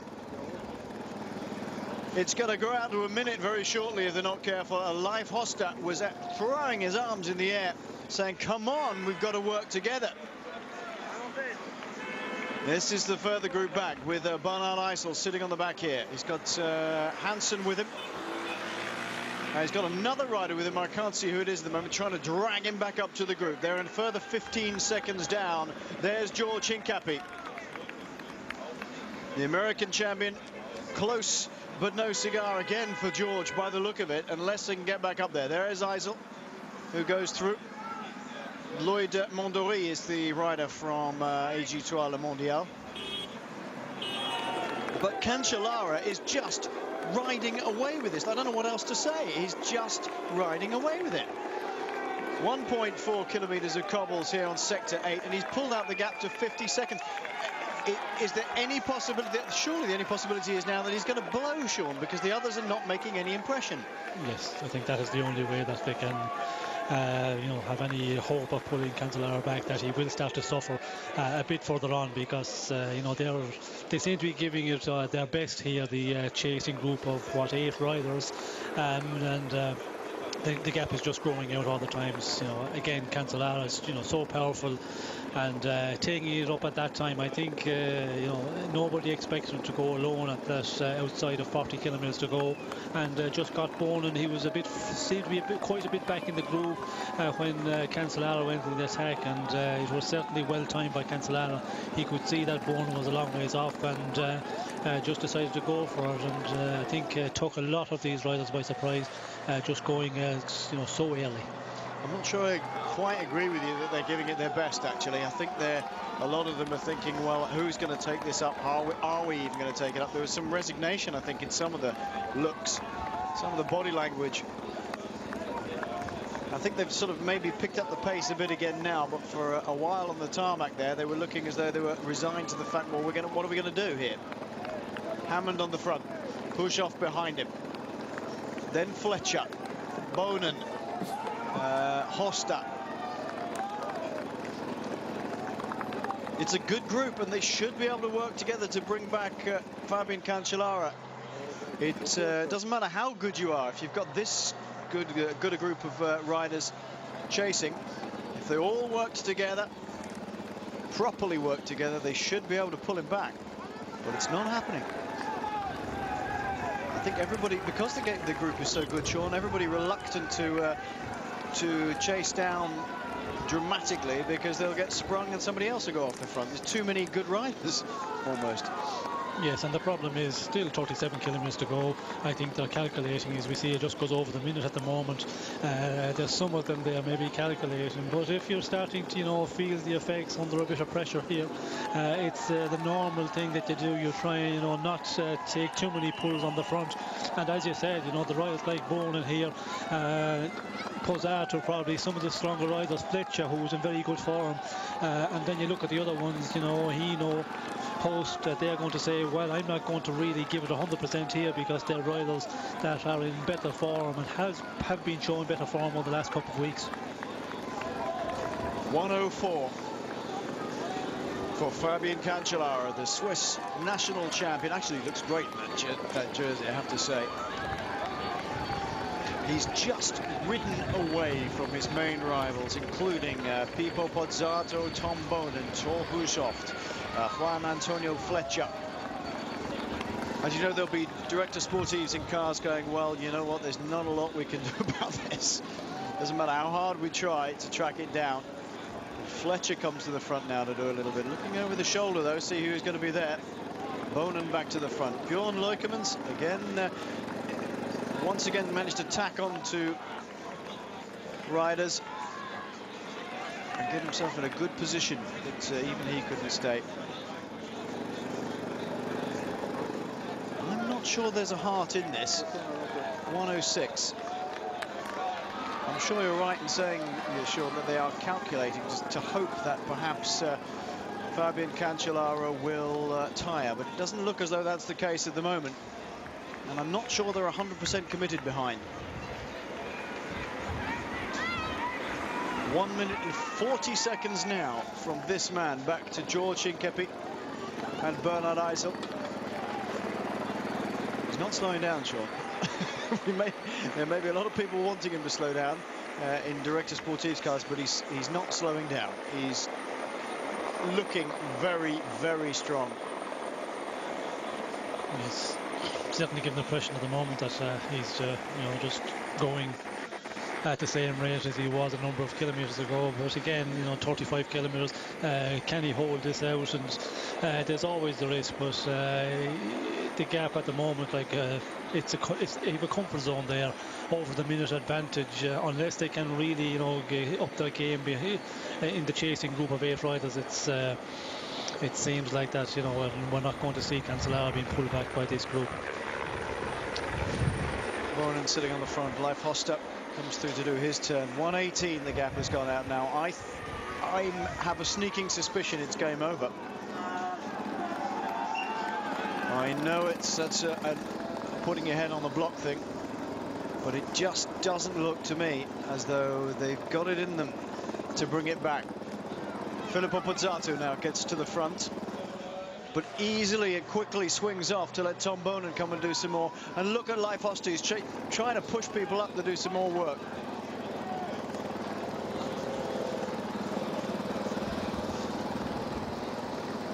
Well, do you think that any of these men, Sean, are saying, look, Hoster's trying to encourage them to get on and do something? How many of these men do you think in their heart of hearts know that Cancellara is the strongest man out there? Well, I think, you know, they realise going into this race that Cancellara was going to be the one to beat. And, you know, when you get in a situation as we're in now and he's just going away, and they are working quite well, you know, it's maybe they're not all contribution, that is sure, to the pace setting on the front as 100%. But we can see Bonin there He's doing quite a lot. We can see Host was putting in a good effort. Fletcher also doing a lot, and you know, the gap is still growing out at 125 at the moment. But there's the other ones there. You know, for example, you know, he's going to say, well, I'm not going to really give it 100% here because I will pay the price in the end. And it is possible that now they're thinking, well, I don't think we're going to see Cancellara until we get into the Velodrome in Roubaix, and the second and third place in the podium isn't what in their mind. Yes, I think that was what I was trying to get around to. At this rate, they won't see him until he's on top of the podium with a big block of stone over his head.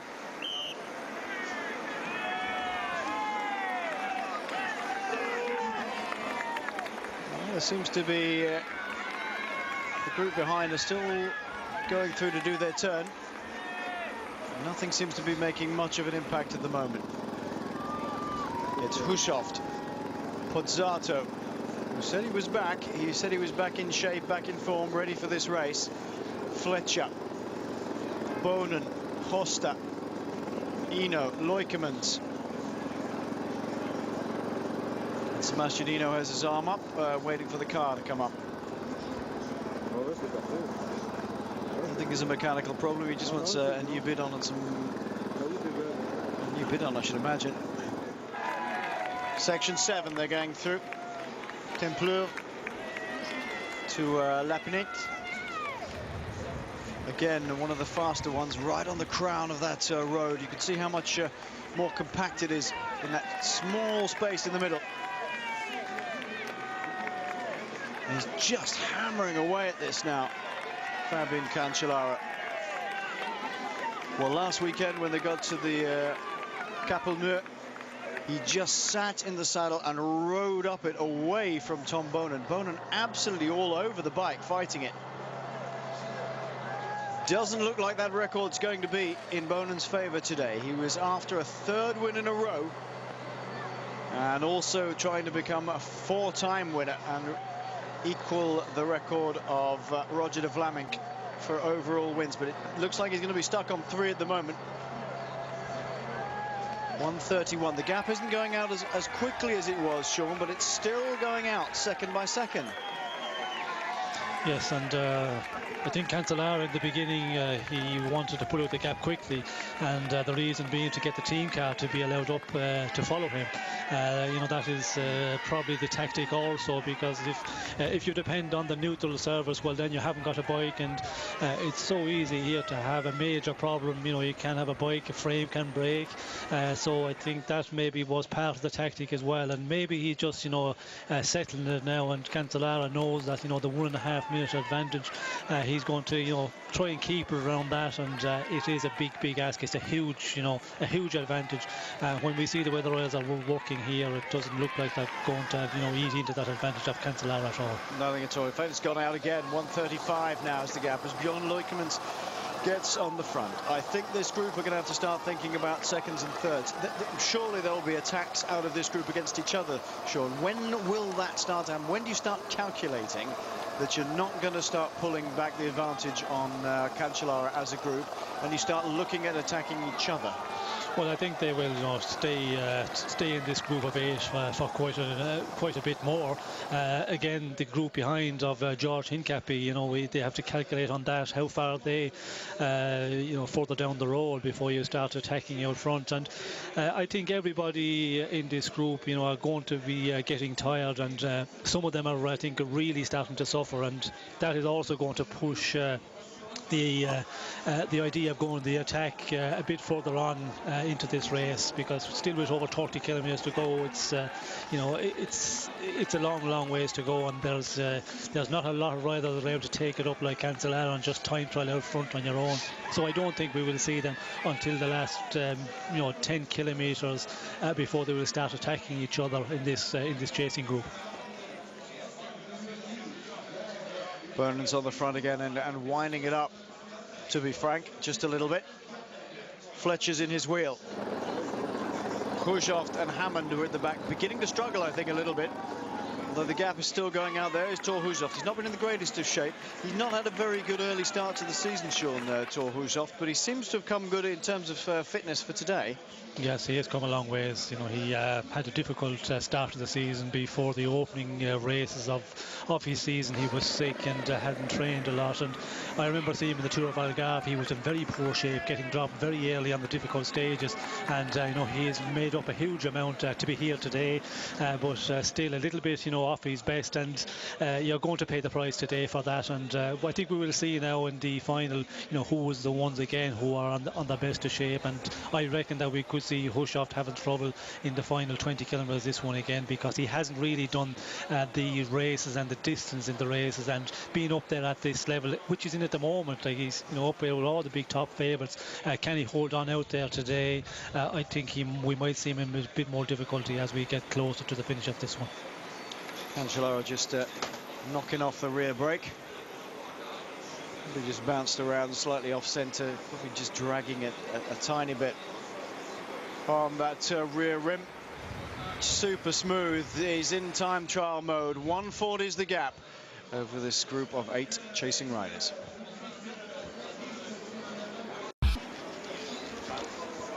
Welcome back. You can see it's a shade under 2 minutes now, the gap from Fabian Cancellara back to the chasing 8 riders, including Tom Boonen and Pipo Pozzato and Juan Antonio Fletcher, Thor Hushovd, all the big favourites in that group. And this man picked the right moment, jumped them on the inside when they're all looking the other way, and has just ridden off. This is one of the great finishes in Paris Roubaix by a single rider. It's right up there with the De Vlaeminck, right up there with the Merckx, right up there with any of these big names, right up there with a Kelly even.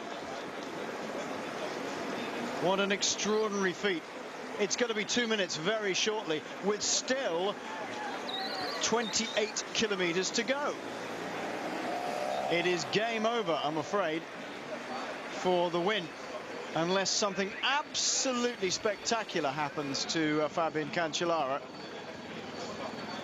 Then I'm afraid that these 8 riders are not going to get to him. Over 2 minutes it goes then, with 27.9 kilometres to go. Now, we shouldn't count the chickens, of course, because the man could blow up, but it's not looking that way, is it, Sean, at the moment, I have to say?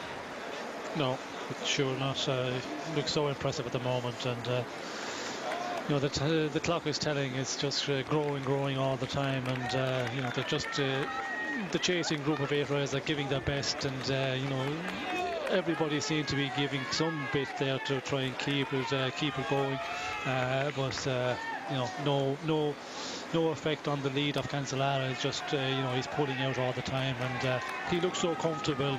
You know, the style there, he's just you know, walking away at it. Still with 27 kilometres to go, the only way if he really has difficulty, and we have seen it where riders can, you know, get hit the wall, as they say, with the hunger knockers in cycling terms it's called, and really, you know, go to pieces. But I think Cancellara experience, you know, he's been in this situation before, and he has a team car out there with him, and I don't think we're going to see any problems for Cancellara. It's a matter of now how much he can pull out the gap, because there is a situation here with our leaders. There's a number of those riders who are going to start, you know, missing turns here. They're going to be thinking about, you know, to get the best place possible and to conserve as much energy as possible. And you know, if that happens quite a bit from the finish, you know, around the 20 kilometres to go, well, then the gap could grow out to be very big advantage for Cancellara at the end. He's coming through to the section at Sisson. 1.3 kilometres of cobbles next up for Fabian Cancellara. Well, these riders must be wondering what on earth they can do to stop a man of Fabian Cancellara's ability. I have to say, that man there looked impressive for me today. Leif Hoster looked as though he actually had some real legs today, and when he went hard. Other riders not capable or didn't want to contribute with him, and here comes Cancellara into this Sissong section.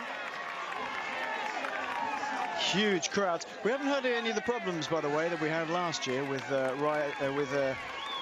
spectators just wandering randomly across the pavé, although we haven't got to the Carrefour section yet, which is Carrefour de l'Arbre, which is where they've had a lot of problems in the past. A lot of people coming out of the local bars and completely tanked up. I guess the only thing that you could slow this man down other than hitting the wall is a crash now, Sean. That could, if he was unfortunate enough to crash, that may well knock great lumps out of him. Yes, but I don't think you know, the situation of getting into into a situation where you're going to crash is not going to be Cancellara, because he has, you know, the advantage, and he's, you know, in the cornering, and that he's, you know, going to knock it off a bit, take no major risk. And you know, the only thing is the spectators, as you said, we did have the problem last year in the Carrefour de l'Arbre where the people were, you know, crossing the road a lot, although this year there's a lot of police out there. I was reading one of the French papers where the camping cars also, they have taken away from the side of the road and put them a bit further away from the route of the race. So I think you know, in the Carrefour de l'Arbre we will not see as much people being allowed to wander across the road as the race is coming as we did last year. This is super impressive. Well, you can tell he's going quickly because the motorcycle riders, the outriders with him, are having to stand up a lot of them to keep the pace going. The guy, the AG2 Le Mondial bike rider, the motorcycle rider ahead, you saw him on his Kawasaki standing up. Incidentally, a lot of the cars, we talk about bikes being altered for this, or not altered as the case may be, as technology goes on. But some of the cars, most of the cars are modified. They have the suspension jacked up or extra long struts put in to clear some of the worst sections of cobblestones. These are our 8 chasing riders. They are Leif Hostap at the front there in the white. Behind him is Thor Hushovd in the black with the white helmet of Cervelo Test Team. The other black and white rider there is Roger Hammond, the smaller of the 2 riders. Then the Belgian champion Tom Bonen is in here. Pippo Pozzato, the Italian road race champion, with the black jersey and Italian flag on it in the group. Juan Antonio Fletcher in the colours of Sky, black and white with that blue stripe down the back. They say that the blue stripe is the symbolic of what it takes to cross the line between winning and also round. I'm afraid, unfortunately, today everybody is an also round. 2:25 now the gap. This is going to be a massive gap, and I confess I hadn't considered that it would be this far ahead, so I haven't looked at what the biggest winning gap was. If anybody has got any idea quickly of what the biggest winning gap was, post-war gap, shall we say, just mail it in, and cycling.eurosport@yahoo.com. That would be very handy. Chapeau to the cameraman hanging over the back of that bike there. And the gendarmerie coming through. Oh, there comes the first of the attacks. It's Juan Antonio Fletcher. That's a big dig because Tom Bonen's trying to go with him, and he's gone hard. Fletcher launching the first of the digs out of this group to see who's going to make a bid to become second in this race.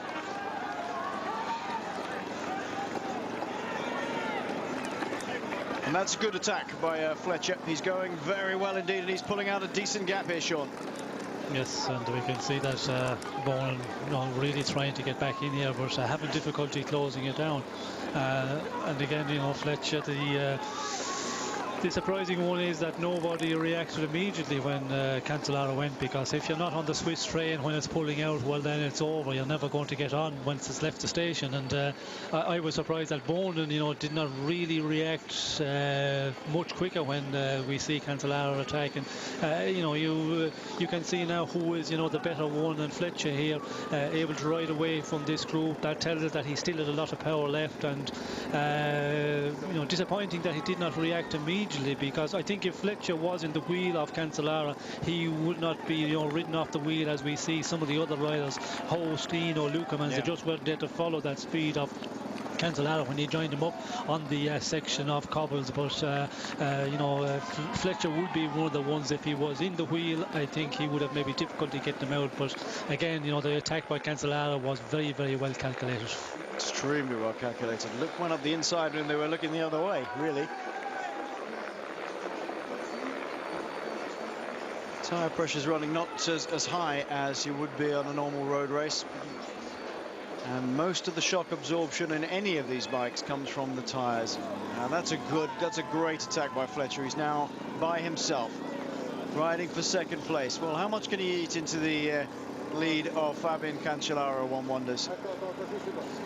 He's having his best early season by far, Sean, at the moment, Juan Antonio Fletcher. He's always been there or thereabouts. Again, he hasn't pulled off a big win until, again, Wimbledon this year. Not in the classics. Henk Nieuwsblad, actually. Oh, sorry, Nieuwsblad. Yes.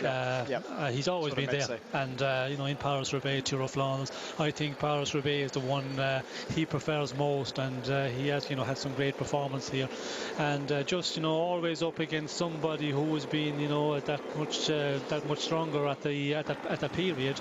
And you know, if you take the situation, if Cancellara wasn't in that, you know, excellent form he is at the last number of weeks, well then Fletch would be, you know, really in for it here, and with a possibly winning this one. So you know, he is having a very good season, and I think he's that bit stronger this season than he has been in the past.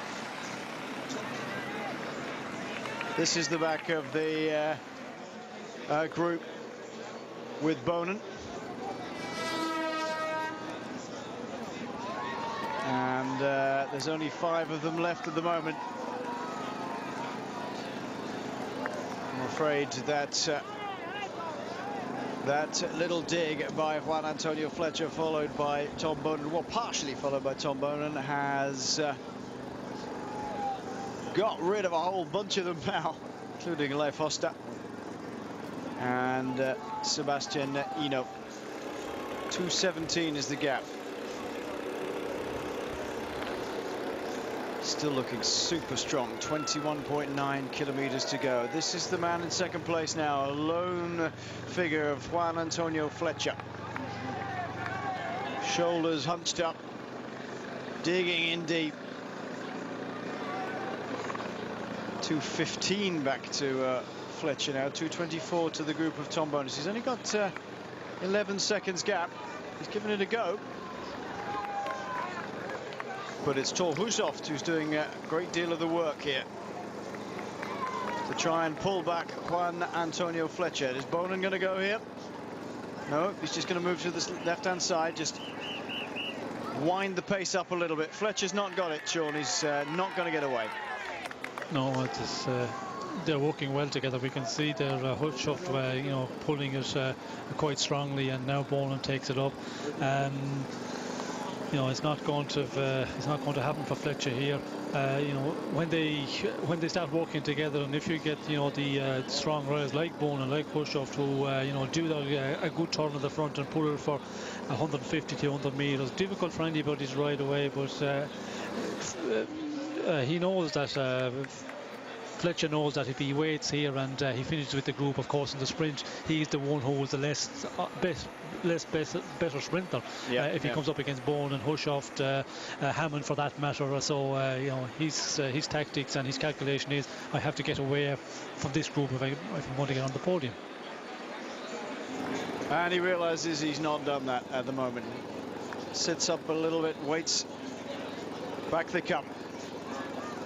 Hammond at the front again. Bonen comes through to do his, the Belgian champion here, right at the front for Quick-Step. Then Thor Hushovd. Remarkable achievement to be here in this sort of shape. Well done, sir. Bjorn Leukemans once again sitting. Doesn't do much work, Leukemans, does he? When the attacks go, he sits on quite well. He's doing some now. Hey, that's just clever. Pozzato is off the back of this group. Well, he said he was back in super shape for Paris Roubaix. It is his favourite race, but not his day today, unfortunately. I quite like the new kit, though. It's the first time I've said that about Italian champions jersey in Katusha for quite a while.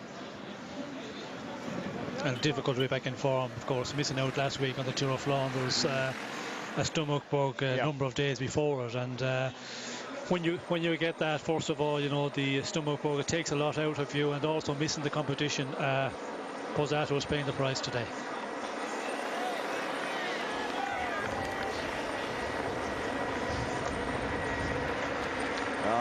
Wonderful people writing in. Thank you ever so much. It's very kind of you. 5:21. Eddie Merckx over Roger de Vlaming in 1970. 4:16. Ballerini won over Taffy in 1998. And in fact, there's been a lot about Ballerini naturally here. They've dedicated this race to the memory of Franco Ballerini. Unfortunately died earlier this year as when he was being a co-driver in a rally near his home in Tuscany. So we think that 5:21 is the gap. Merckx to de Vlaming. Thanks for that.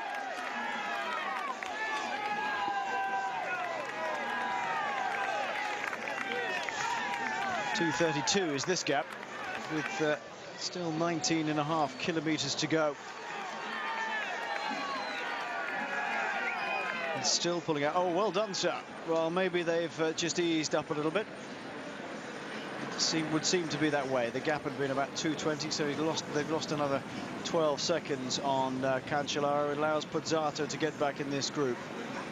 Another man who could turn in a reasonable sprint, Sean, if he's got anything left in the legs, if they get there as a one big group. Yes, can present a very good sprint, but again, I think you know, his energy levels are going to be very low, and you know, with the indication that we've got here, you know, went up a little bit with the attack of Fletcher, losing contact, Pozzato. It's difficult to see him being able to put up a good sprint, and a sprint to get on the podium, because he's up against, you know, Hushoft, Tom Bone, and when you're in that sort of class, well, then it's it looks for me that it's going to be difficult, considering I think that he's very much at the end of his day, because losing contact at this point with around the 20 kilometers to go for Pozzato, I don't think we can see him getting a place on the podium. Well, as far back as 2004, that man there, Fabian Cancellara, not wearing the champions jersey at that time, came into the Roubaix Velodrome alongside one of the men in this group here, Roger Hammond, along with Magnus Backstedt, now working, of course, for Eurosport. He'll be with me on the Tour of Turkey tomorrow. And Tristan Hoffmann. It was a good day for Hoffmann, actually, because he'd never really pulled off a big race placing. He won some good races, but it was the win went to Magnus Backstedt in the end. Here, this is taken to the grass, Cancellara. Well, interestingly, it was Cancellara on that day who opened the door for Magnus to go through. When they come onto the velodrome, of course, it's still a road race. There's no track rules apply. And when Hammond opened up the sprint around the outside of Cancellara went up the banking to try and force him the long way around and opened a massive, great door on the Côte d'Azur at the bottom, the blue band at the bottom, for Magnus to just sprint through, because you can't do that on the track, but you can do it in a road race.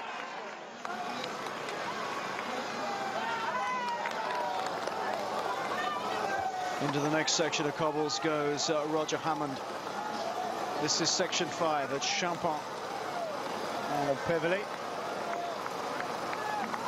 Pretty rough, this one, and lots of dust being kicked up by the motorbikes. We are almost to the Carrefour, and how incredibly relevant that we managed to catch Fabian Cancellara talking about the Carrefour de l'Arbre section. And this is what he had to tell us, and he's going to get there first, of course.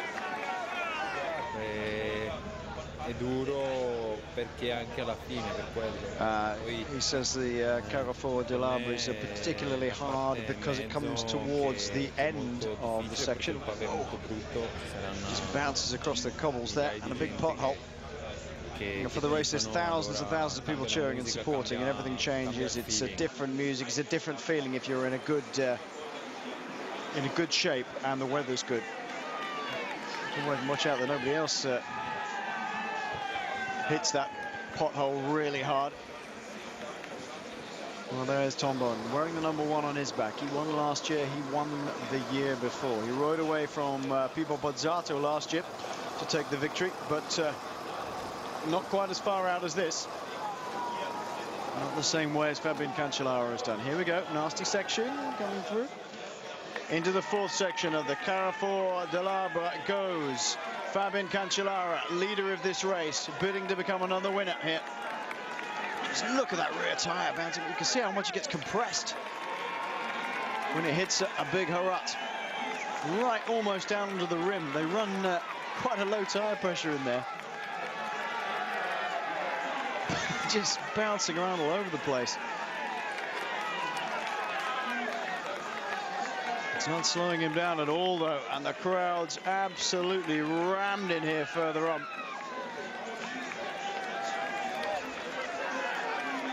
This is where you've got to be very, very careful. One momentary lapse in concentration in these last 2 or 3 sections, Sean, could be the end of your day. Yes, and doesn't look like for Cancellara that he's trying. We've seen some of the shots there. You know, he's very concentrating very, very well, but also looks unbelievably fresh. And still putting in a huge effort here, considering like it's grown out to 2 minutes 53. He's still pushing on, quite strong. As we said earlier, it's just a matter of how much time he can put into the chasing group. It's coming to a situation, excuse me, where it's the gap is so big now for Cancellara. The interest is gone a little bit out of the race. Yeah, I'm afraid so. Yeah. That's just too strong, and when you have a rider like that, it's too strong. When Cancellara, it takes a bit from the race as well. That excitement of the final, which we had last year, is not there anymore. And still, these riders are giving it everything here, just working away, sharing the pace on the front. But as we see, the gap is still growing out, and this moment, Cancellara, the form he's got is the best of his life. Yeah, for sure. Absolutely the best of his life. He is one of the great riders of his generation. Is he the most complete rider of his generation? I don't know. He's not yet shown us the form that he could win a Grand Tour. But he can certainly knock spots off most people in a time trial.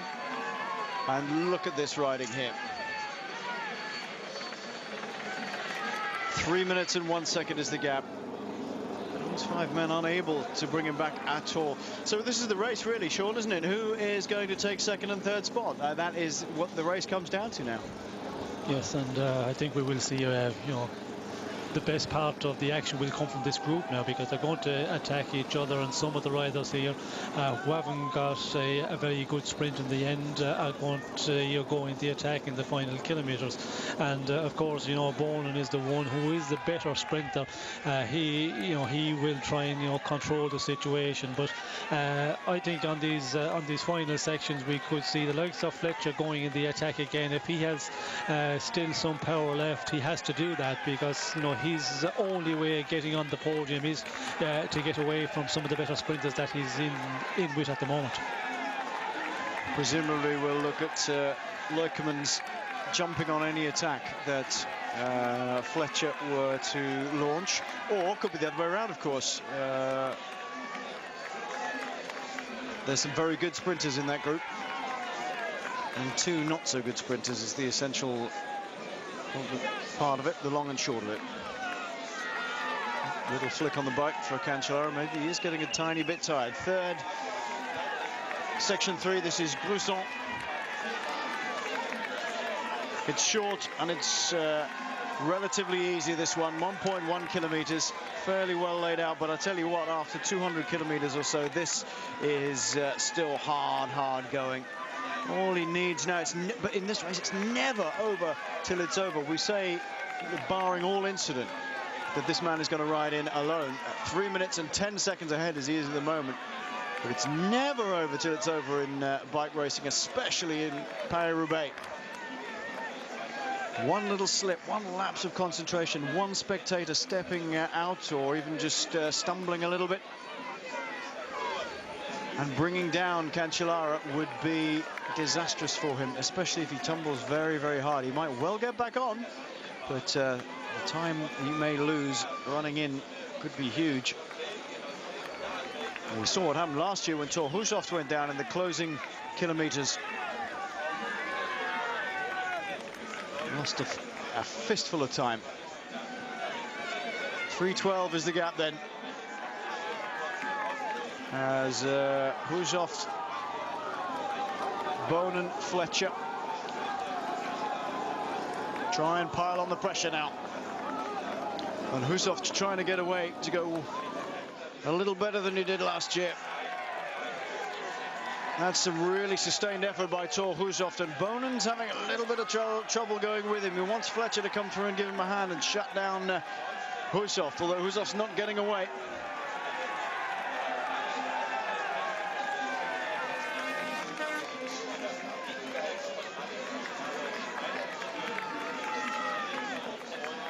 He's got back onto the wheel now.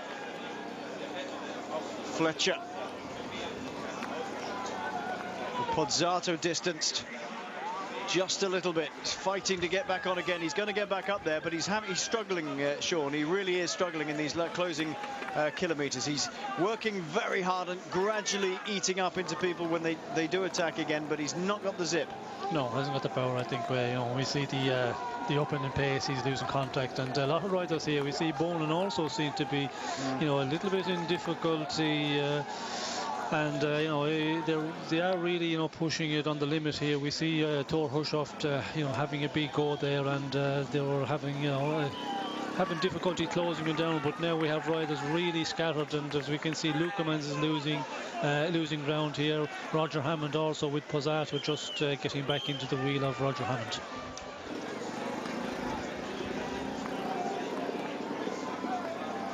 Juan Antonio Fletcher is forcing the pace along. They've broken the elastic, I think. It seems to be that way. Fletcher is pushed on really hard. And he has Thor Hushovd in his wheel. Bonen is trying to go with him. Hammond is trying to get onto that wheel of Tom Bonen. He's going to get there.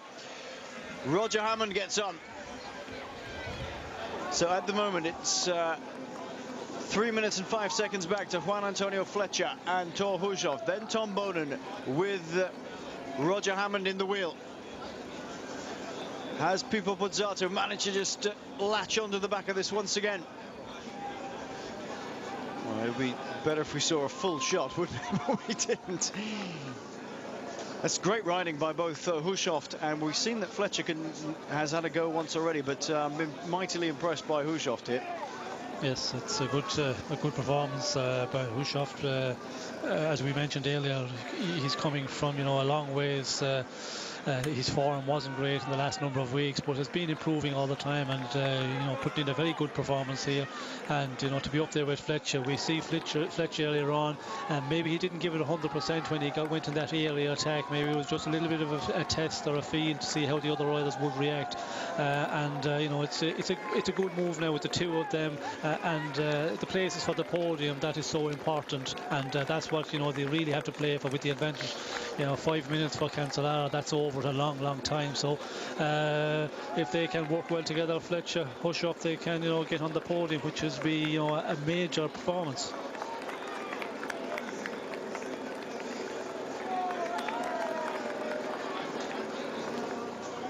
Well, Hushovd not coming through. Maybe he can't come through to help Juan Antonio Fletcher as he flicks the elbow to say, come on, I need some help here. Leukemans and Pozzato have got back onto the wheel. Leukemans is beginning to suffer here. He's having to sprint to stay on, and Pozzato done well again to get there. Bonen, Pozzato, Hammond, Leukemans is this group here. 3:05 is the gap.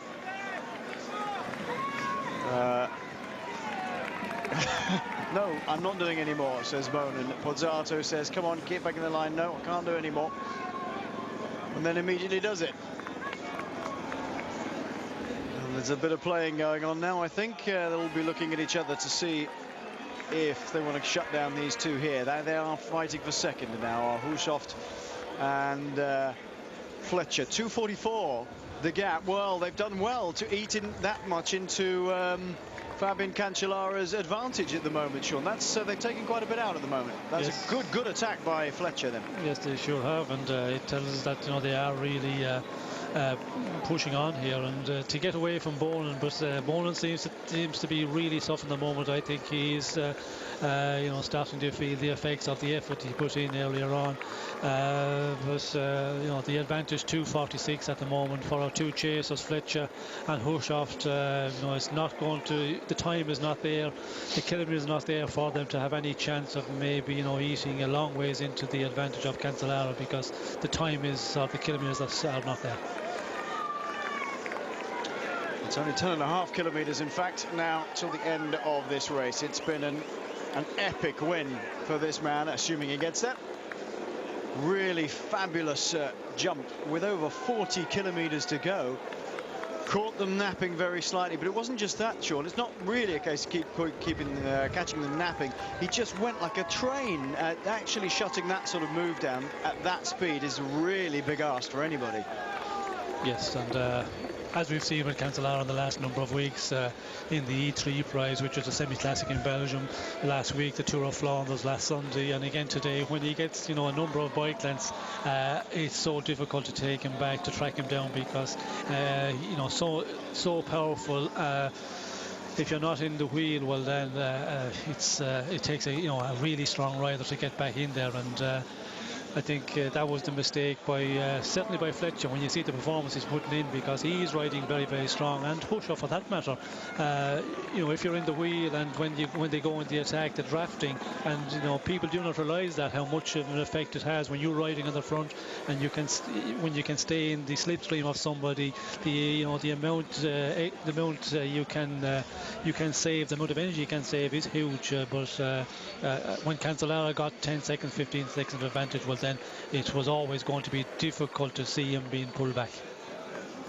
Do you think riders like Juan Antonio Fletcher maybe suffer a little bit in terms of slightly scared of the power of Fabian Cancellara? When he goes, they think, well, if I try and stay with him, it could be game over for me completely, because he will just literally ride me into the ground.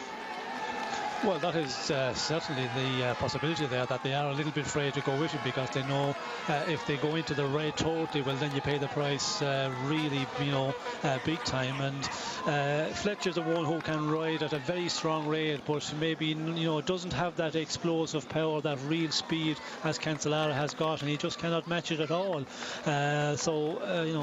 It's just, for looking at your screen, it's difficult to calculate. The riders who are out there and who know each other very well, they're the ones who calculate, and they know very well what their capabilities are. So I would, yes, agree with that. That is a possibility that nobody want to try and match Cancellara when he really goes in that first maybe 2 or 3 kilometres, when he goes in the attack, because he is so powerful, he can kill you totally for the day.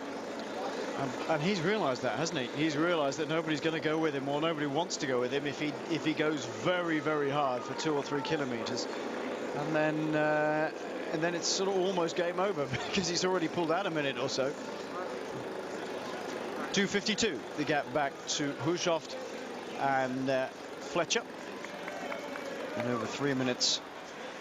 No, way past 3 minutes for the Bonan group, including Loikermans and Hammond and Pozzato. Well, how impressive is this man as an all-round rider, Sean? Is he the best all-round rider of his generation, or do we still have to give that to somebody like Alberto Contador? Well, I think if you look at Cancellara's performance, classics, time trials, and in big tours, I think all-round performance, Cancellara probably is the better one. Last year he won a Tour of Switzerland, and he can do so well in quite big tours, even in the major 3-week tours.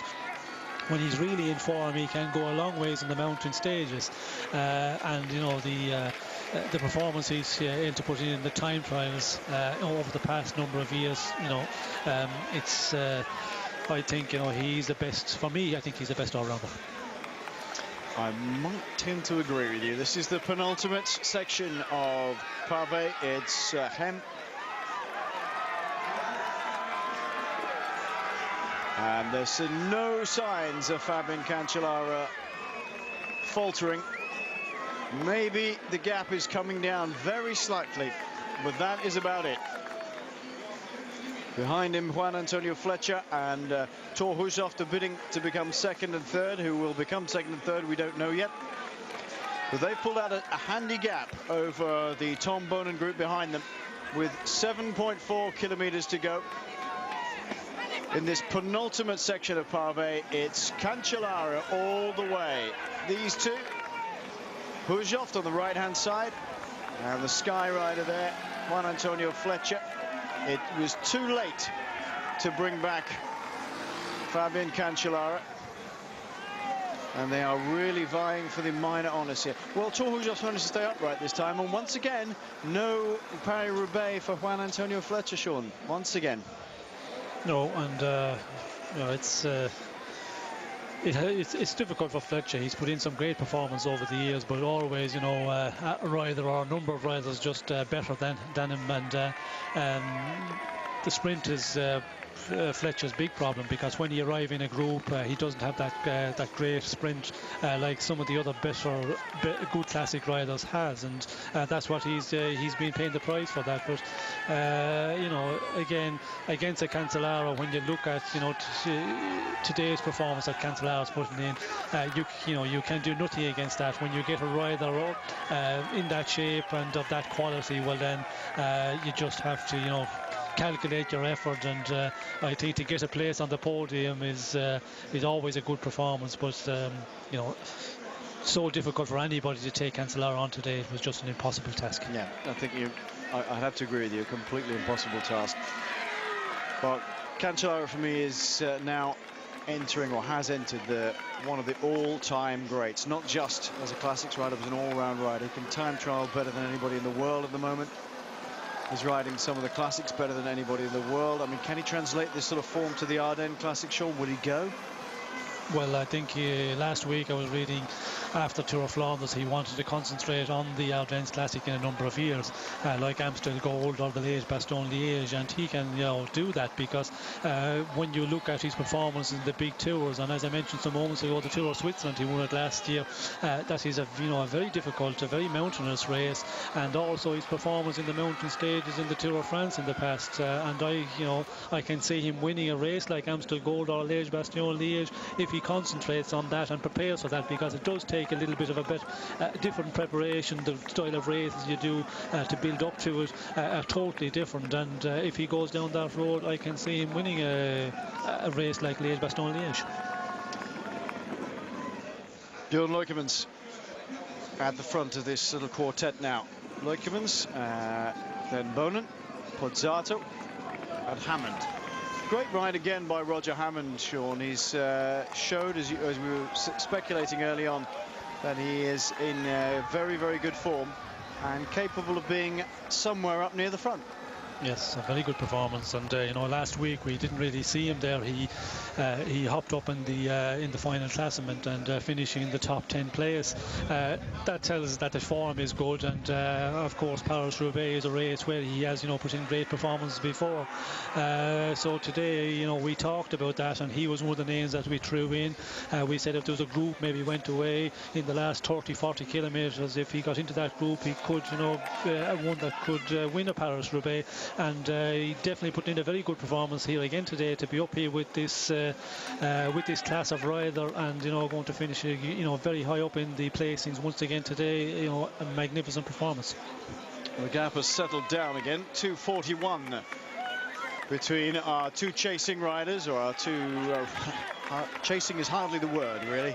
The two riders behind, Thor Hushovd and Juan Antonio Fletcher. They are battling to become second and third respectively in this Paris Roubaix. Beginning to blow just a little bit now, Fabian Cancellara thinking, well, I'm not that far from the end. Beginning to suffer. Under 5 kilometers to go for the Swiss champion here. He is the Swiss road race champion, as you can see. He's also the world time trial champion in that his home World Championships in Mendrisio. He just absolutely annihilated the field. The closest man to him, teammate Gustave Eric Larsson. He has won this race, of course, before. The real breakthrough for his Classics career was in 2006 when he took this Paris Roubaix win.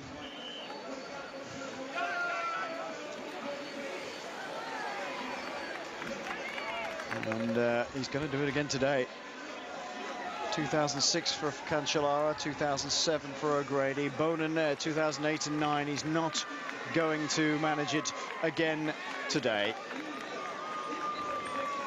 And still piling on. Beginning to, is he fading, Sean, or is he just timing his run in now? Because he's lost another 10 seconds, but there's nothing to worry about. No, nothing to worry about, but it is possible that he is starting to fade a little bit. And of course, when you have two riders chasing, it's a big advantage because you can share the pace setting, the pulling on the front, and when you get that little bit of recovery time, in the wheel, then you can take it up again. So it is a big advantage when you have two riders chasing, and they've only come out of the group in the last number of kilometres. Where Cancellara, he's been out there on his own for a long time, and it's normal that he's starting to tire a little bit. But again, the 2 minutes 34 an advantage. He's not concerned if he's losing a couple of seconds here or there. He knows now, and the distance he's got to get to the finish, and there's no danger whatsoever. So he's not going to really panic, and he's just going to continue on to ride to the finish. And he knows in his heart and soul there's no way that the two chasers are going to get near him. What will be the repercussions? What will be the press back in Belgium tomorrow, Sean, do you think, for Tom Bonin? Once again, failing to better Fabian Cancellara for a second weekend in a row, and possibly not going to pull off a Classics win this year. Well, I think this is going to be a difficult time for Tom because, the Classics... Flanders Roubaix there, he's a very important part of the beginning of season, and not performing well today. And I think for Bonin the difficulty is not being able to stay with the other favourites, as we can see Fletcher and Hushoft riding away from there on a section of cobbles, and he not in the best of shape today, and that's going to be the most difficult one. I think the Belgian press will be a little bit difficult with Bonin, that at least if he wasn't able to be able to match Cancellara, he should have been the next best man, and it's for Bonin, it's not going to be the best of beginning of seasons. Certainly isn't. And what about in the Sky bus when they do the post-mortem of this race? What will they be saying about Juan Antonio Fletcher here, that maybe they should have latched him onto Cancellara a little earlier? Well, yes, you will always start, making the calculations. And he's going, look, he's going to try and get away from Thor Hushoft. Yes, and this is his chance here, because it's a little bit kicks up a bit here for 200 metres, and Fletcher know that if he can really put Hushoft in difficulty and get away from, that's what he's got to do. But we can see Hushoft reaction very quickly. But Fletcher, I think he will be happy if getting on the podium. That is a good performance. Yes, indeed. Bjarne Riis and co in the car, congratulating Fabian Cancellara, and rightly so. Just catches a bit of paper and gets rid of it. Catches it on the foot. Remember that although it says 2.27, has he got the little angel out again like he had last weekend? Although it's 1.9 kilometres to go. There it is. Same as it was last weekend. 1.9 kilometres to go. Remember, some of that is taken up by going around the velodrome here in Roubaix. He's not very far from entering the velodrome now.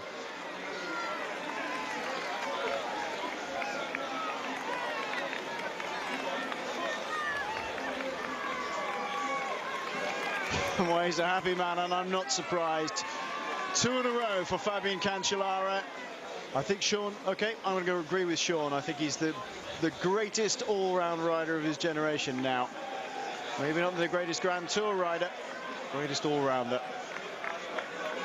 Fabian Cancellara, attacked with over 40 kilometres to go, nearer 50 kilometres than 40 kilometres, and nipped off the left-hand side of the road.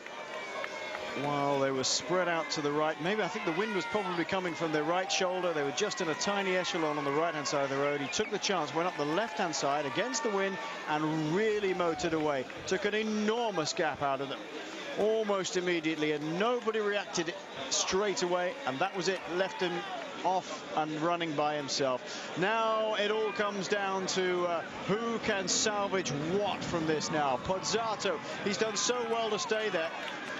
Bonan, as you say, Sean, suffering even behind other people. Leukeman's putting on the pressure, and Hammond going with him. They're vying for the minor places. This is the last bit of cobbles. As I said, it's a section straight up the middle of the road between the two carriageways. It's almost a road to glory, this. It's a parade section of cobbles for Fabian Cancellara. The crowds on either side of the road cheering this man home. They know how good he is. He's going to swing right into the last kilometre. He's going to come into the velodrome here in Roubaix, and the crowd are going to cheer him all the way home now. He's got time to wave to them as well. Here we are, we're going to look down on it. There's a cafe there in that white building at the top. And around he comes. He's going to swing through the gates any second. Hard right. And hear the crowd.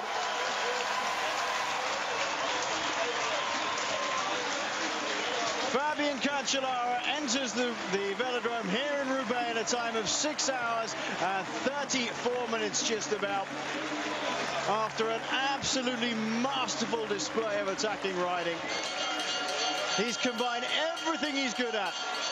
He was tactically astute, he was super strong, his time trialing ability, that huge kick he's got, and the crowd absolutely love it. They're lapping it up here. He's got time to sit and enjoy this. His winning margin over 2 minutes and 30 seconds. He's probably eased up a little bit now, but why not enjoy it? He did it last weekend in Flanders. I think he's done it even more impressively here today.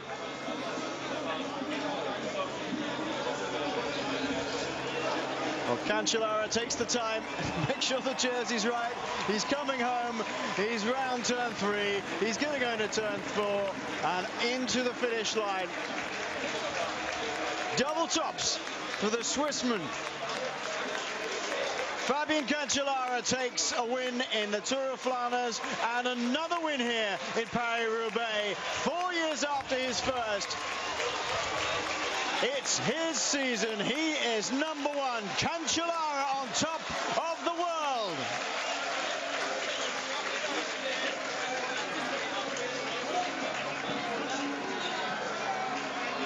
Well, a huge flood of emotion for him. Well, we'll wait to see who comes through for second and third. But while we do, Sean, what does it feel like to cross that line? Do you literally just everything ebb out of your body when you come over the line, or are you so pumped up you just keep going? Well, depending on the situation that you arrive in Cancellara's situation, you know, he had all the time in the world to just to salute the crowd as he went around, and you know, that feeling is great because he can relax a bit in that final kilometre, where if you come out a group, well then, you know, it's a much more tense situation if you've got to make a sprint and you're sprinting for the victory. You know, it's really a tense moment, but you know, it's the best way to come to the finish in a Roubaix, to just to, you know, parade around the track, say hello to the crowd, wave to the crowd. It's a magnificent feeling. I never had that. It was always down to a sprint, unfortunately.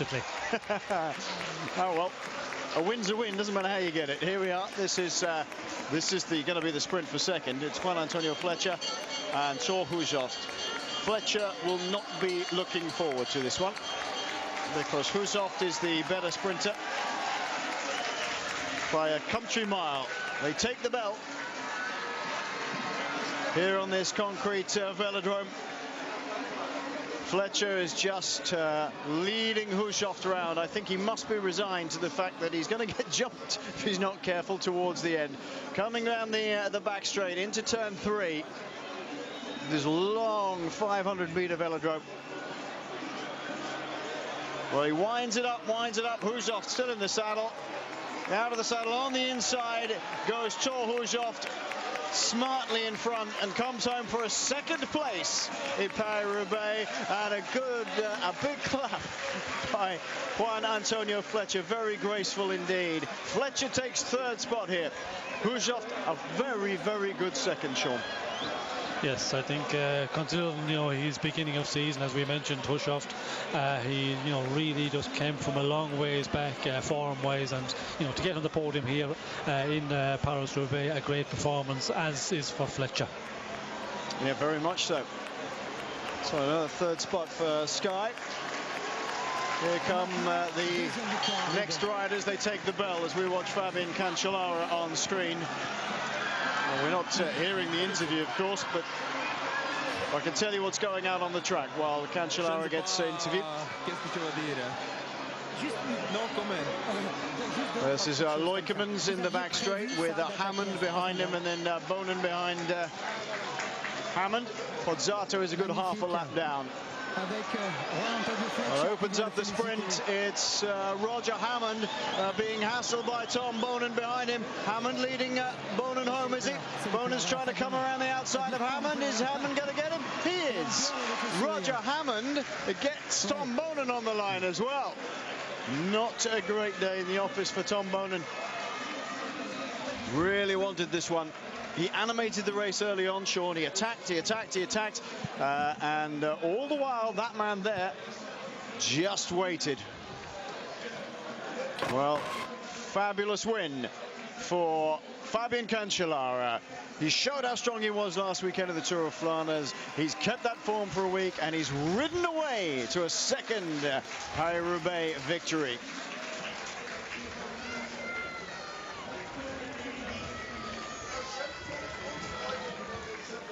Well, that is an emotional moment. Incredible win for Fabian Cancellara. You don't often see him immensely emotional, but certainly is today. The best part of 50 kilometers by himself. Well, chapeau, fabulous, fabulous win for the man from Switzerland. We'll take a short break.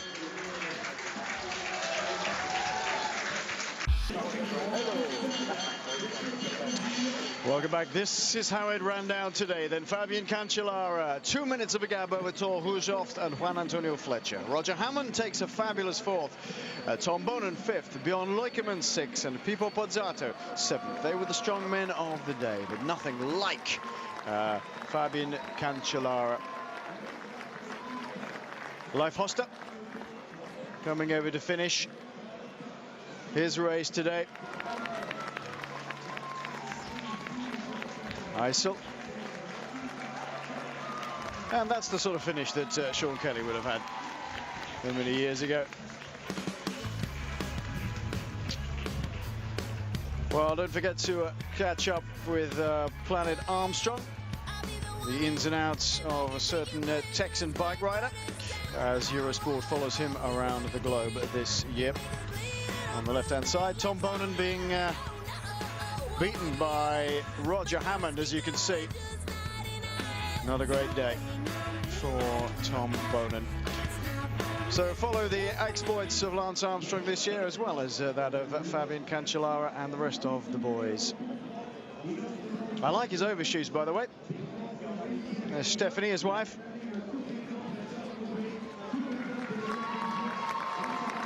Well, despite the fact that there wasn't much to challenge Fabian Cancellara's dominance in the end, and just for a while it took a little bit out of the mega excitement out of it, you can't take anything away from this man. An absolutely magnificent performance. It's Tour of Turkey we're on tomorrow. Kozadsti to Tergutris. 181 kilometers tomorrow, live 1400 on Eurosport.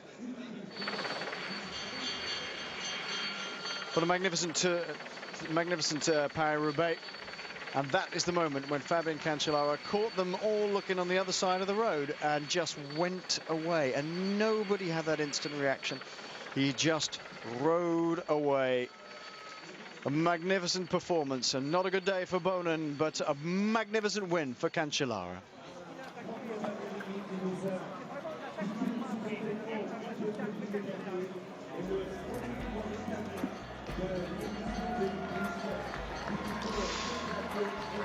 Well, he gets to lift another cobblestone. He's got a bookends now, hasn't he? He's got a pair, one from 2006 and one from this year. Well, I hope you've enjoyed it. From Sean and myself, we'll see you very shortly for Amstel Gold. I'll be back for Tour of Turkey tomorrow. Have a good afternoon. Bye for now.